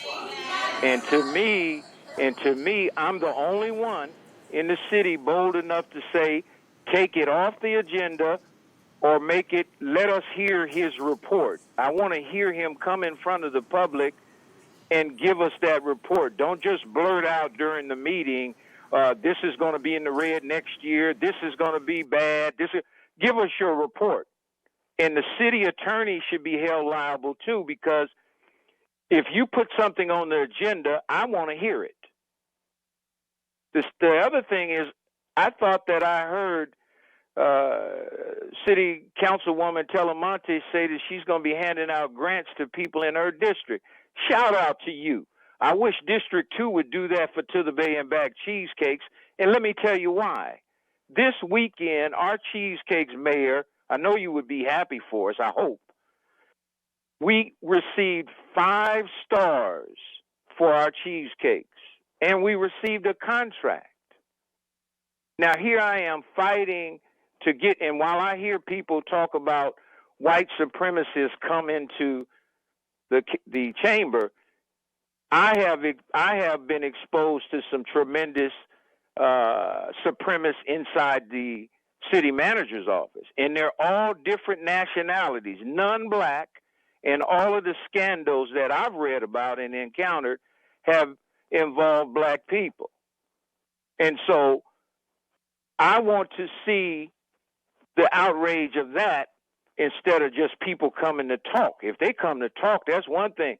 But they've cost my family tremendous money, tremendous opportunity. Our next speaker is Dylan Hoy Bianchi. Yes, hi, can you hear me? We can. Excellent. I just got a couple things I want to say here. First thing, just very briefly, I heard a little bit of talk during this meeting, just sort of this typical stuff you hear a lot of the time, particularly from the mayor and the city manager, just worrying about how we're going to fund various programs related to housing and shelter. And I want to just reiterate something I said the other week during the meeting about the police budget, which is that you are not serious about funding shelters or any programs for people who are unhoused if you are unwilling to make massive cuts to the police budget. You have the money, it's right over there, you're giving it to the cops. Stop giving it all to the cops, spend it on the things that you say you prioritize. Second of all, second point I want to make, Mr. Mayor, you made a comment at the beginning of the meeting regarding the Nazis that have been showing up at City Council, and you specifically said that disrupting the meeting is exactly what they want. I think that's a quote from you, but that's not the case. That's not what they want. You know why I know I can tell that's not what they want is because they keep signing up to make public comment and taking their 2 minutes to speak. They're not trying to disrupt shit. They don't want to disrupt things. That's not how Nazis operate. What they want is to spread their vile message. They are trying to get people to hear them. They are using this city council as a platform to do so, enabled by the newly appointed decorum officer, Mindy Cuppy. White supremacy is being enabled at Sacramento City Council by decorum officer Mindy Cuppy. It's unacceptable. It's unacceptable. Nazis are a fucking cancer. If you don't excise the cancer, it will take root and it will spread. The signs you have are nice. The poem you had at the beginning of the meeting was nice. But you've been trying to ignore the Nazi plan for weeks now, and they keep coming back, and they came back with more people last week. The reason they're not there in person today is because they're fucking cowards and because last week the community stood up to them. So shout out to the community for standing up to the Nazis. And City Council, you better start doing better or they're going to keep coming back. Thank you. Thank you for your comments. Our next speaker is Barry Boyd. Barry Boyd, will you unmute? Thank you and good evening. I will yield my time. Thank you. Thank you for your comments. Our next speaker is Ellie, E-L-L-Y. Hello, can you hear me? We can. Hi, yes. Well, a lot of other people already said things roughly in the vein of what I'm going to say, and I'm probably not as eloquent as them, but I wanted to comment on, first off, regarding all this decorum stuff. I think it's wild and fucked up and kind of disgusting that when unhoused people and their allies come in to plead about dying in the street, being left to die in the streets from storms and weather, and about being terrorized by massively overfunded cops with a shit ton of money and power and nothing better to do, that they are treated as enemies by the city council and interrupted and cut off and threatened in this meeting and given snide remarks. Meanwhile, when known fascist Proud Boy Jeffrey Perrine calls in, they have the mic in the room cut off so they have quality audio so they can advocate leaving people to die. And that's pretty stark difference in how these things are treated, and that's pretty fucked up. And I wanted to say, if you want to talk about decorum, about being able to have discussions openly about things, well, two things you can't have to do that is terrorizing people with cops and leaving them to die, because that's not giving people just the ability to have free, open discussions. And another thing you shouldn't be doing is making special effort to platform fascists, to platform a totalitarian death cult, to spread hate and genocide and war and death, and that's messed up. Thank you for your comments. Our next speaker is Court. Hello, can you hear me? We can. Hi. With the growing number of white supremacists and Proud Boys attending city council meetings, making comments that are not related to agenda items, and spewing hateful speech, we seem to be getting away from the purpose of our meetings. This has prevented Sacramento community members from being able to make meaningful public comment on crucial agenda items for the well-being of our community. The hateful anti-Semitic rhetoric being shared in public comment is harmful and hurtful and has no place in a public meeting.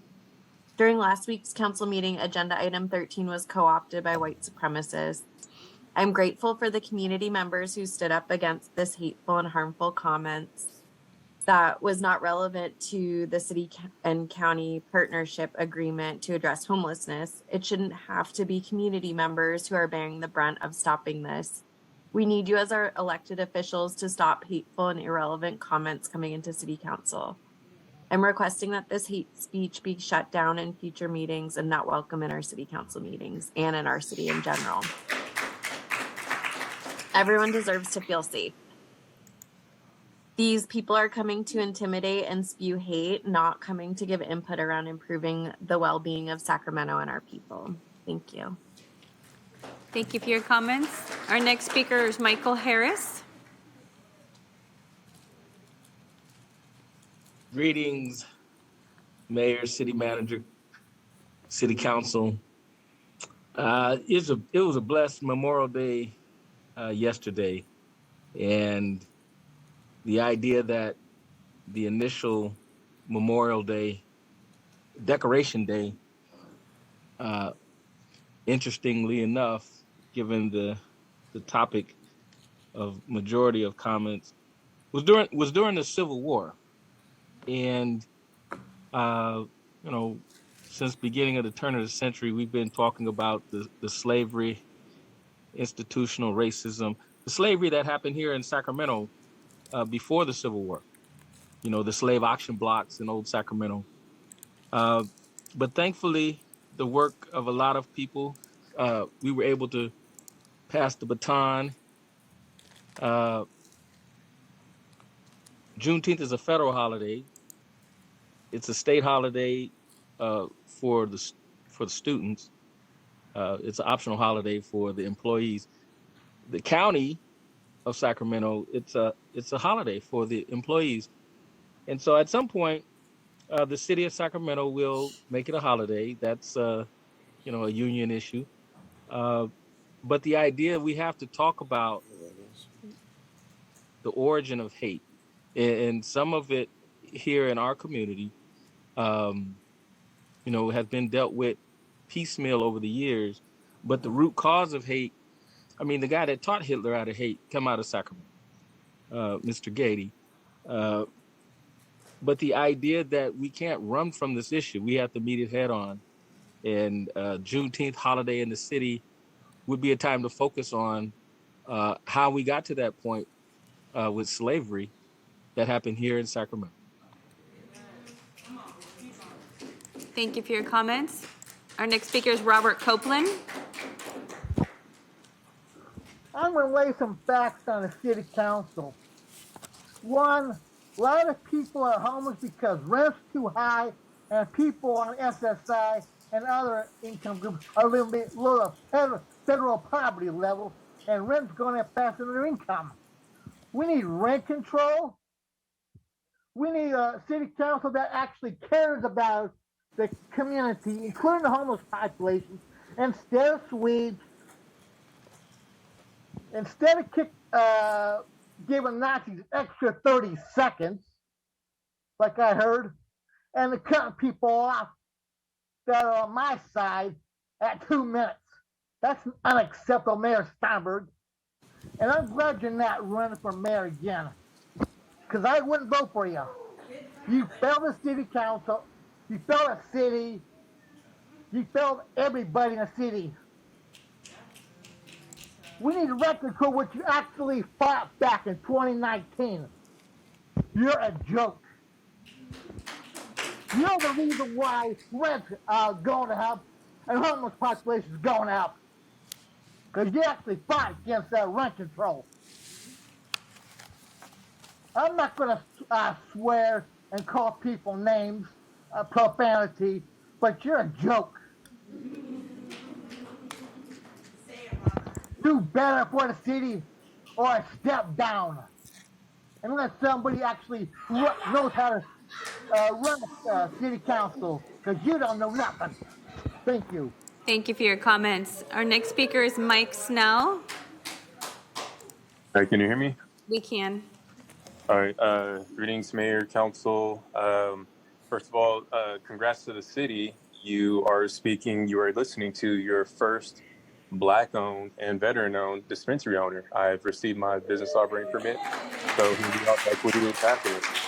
Congrats, we have success in that. So going forward, with the with I love everyone that's standing up here. I appreciate you guys. You guys fuel me.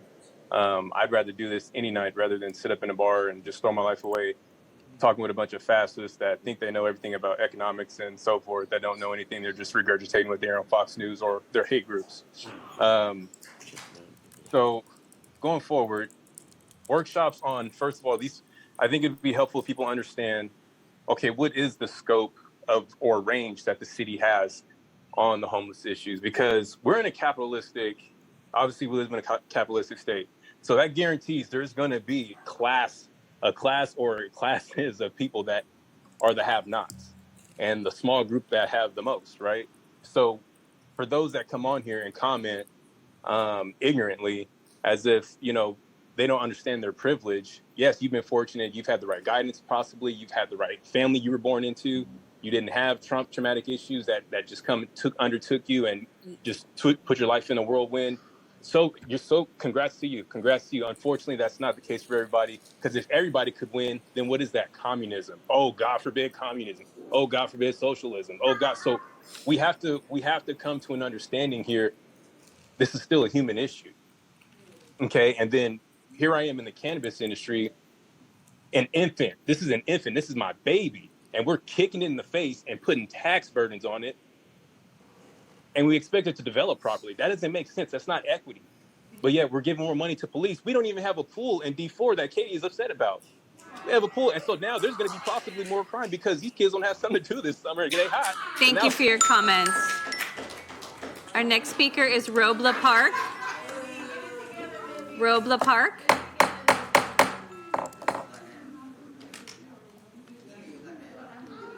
Robla Park, if you'll unmute. We'll go to the next person. PJ. PJ, if you'll unmute. Yeah. If you actually fundamentally address the issues that empowered the Nazis, then they wouldn't feel empowered to come to City Hall. You created this by paying lip service to equity. You created this by showing up to announce equity projects, but with zero follow through when the cameras weren't on you, Daryl. Without any substantive follow through, you bent a knee, but you didn't open your wallets to support impacted community. Showing these folks that you still support the white supremacy that built this country and continues to disadvantage poor, minority, and LGBTQ folks. This ends when you end it by living the values you pay lip service to but never follow through on. So no, Mr. Chan, it isn't activists being there that is causing white supremacists to show up.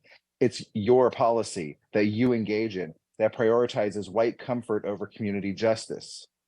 And also, I'd like to point out the fact that other people pointed out, which was that during the white supremacist talking point and the time when people were trying to cover up his speech, that Mindy silenced all the audio inside the room so that way it would be crystal clear to be able to hear all the points he was making on Zoom and online. Appreciate that. We see you.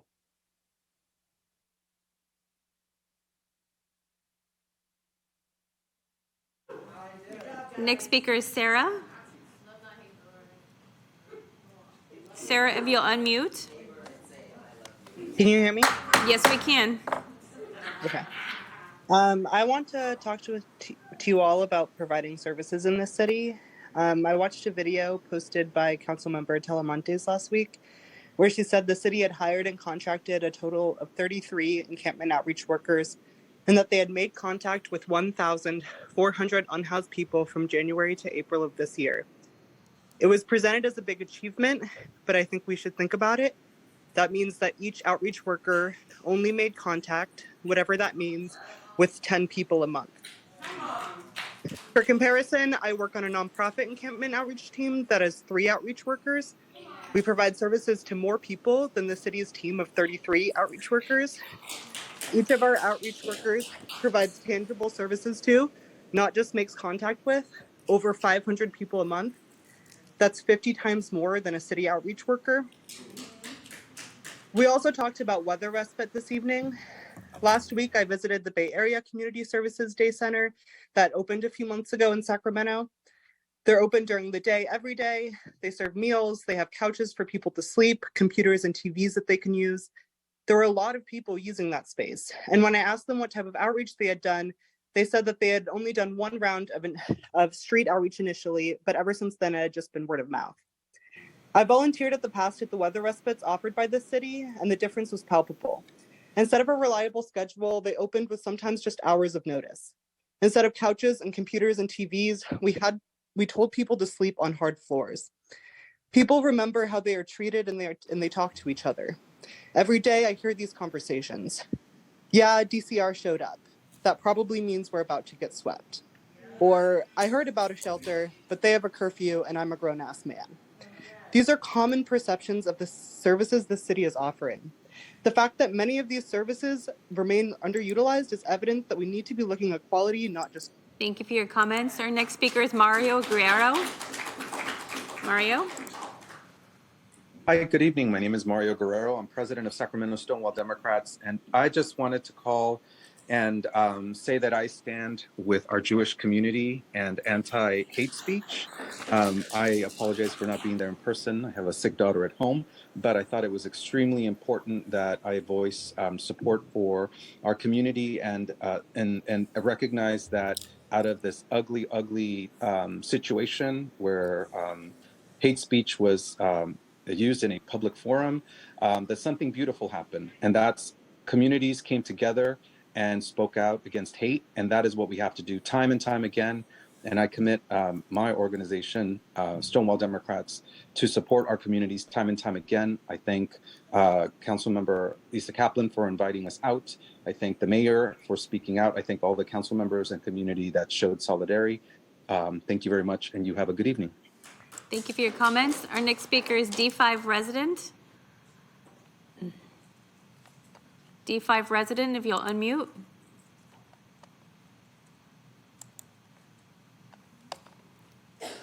We'll go to the next person. F. Mata. F. Mata. Hello. Please proceed. Hi. Can you hear me? We can. Hi, this is Francine Mata. I'm with the Sacramento Lowrider Commission, and I want to step away from representing that and just represent myself right now for, I was at last week's meeting and we came to talk about item 13. And then now I see there's signs of love and hate. And I just want to, I'm hearing the love and hate, the solidarity. But one thing that I seen in the room, and I went to make sure this young girl that wrote a speech and was there with her mom that wanted to talk about item 13.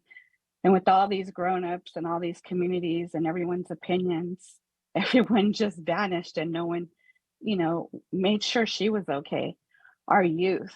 And to me, I feel that it's disappointing and we all need to kind of recognize, the influence and all the chaos that no one sat there and protected this beautiful girl and her mom that was there to show community service and wrote a speech.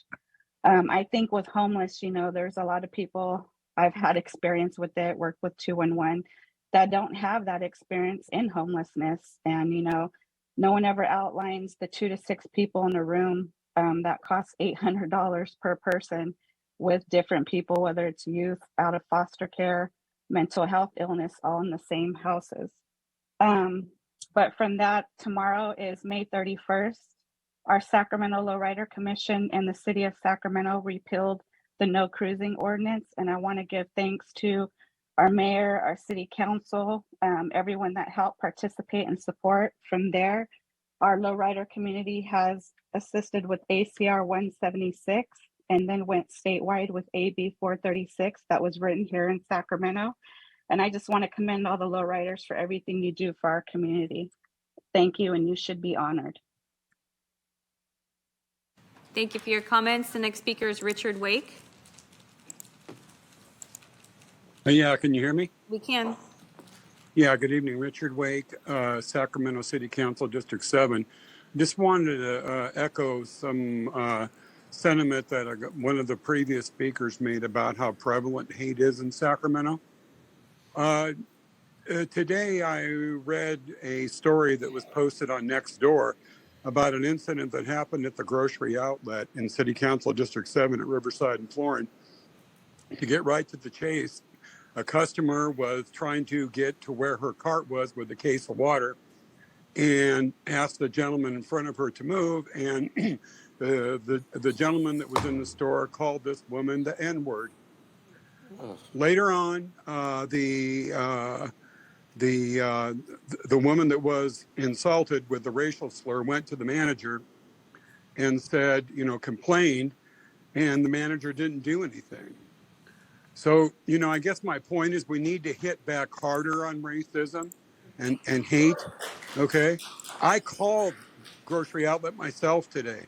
I didn't know this woman. I didn't even know her name, and complained to the manager and said, look, if I hear of this happening again or seeing this on next door, I ain't coming into your store anymore.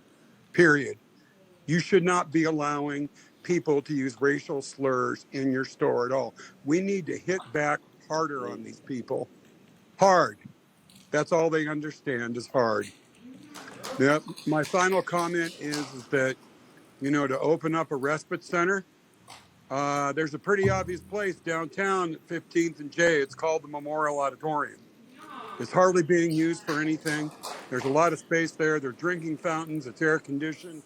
There's plenty of room there. Let's open up the Memorial Auditorium for a heat respite spot this summer. Thank you.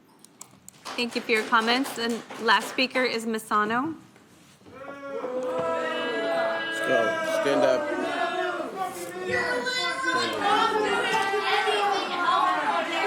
Go. Misano, if you'll unmute.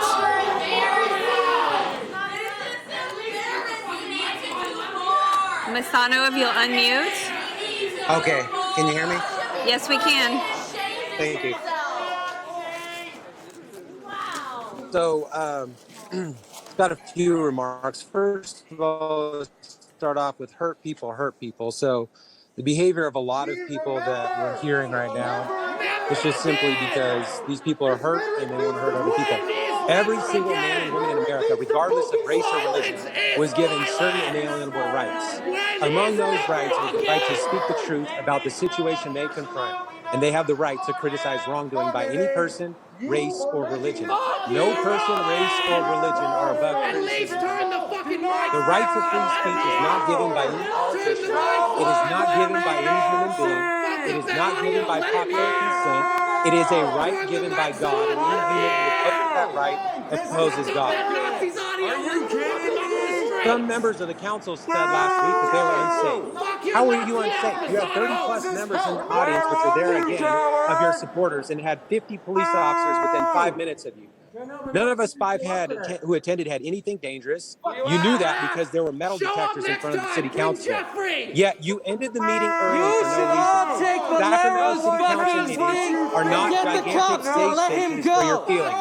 If you cannot handle criticism, resign. The French Revolution, Russian Communist Revolution, and the Communist Chinese Revolution all had young activists shouting about bogus injustices and committing the worst atrocities in world history. The best revolutionaries are a youth devoid of morals. Vladimir Ilyich Lenin. Thank you. Have a good night. Shut his ass off! Shut him off! Shut his ass off! Shut his ass off! Maybe come with a fucking show a little solidarity with your community. You stand for nothing. Mayor, we have no more speakers. We are adjourned.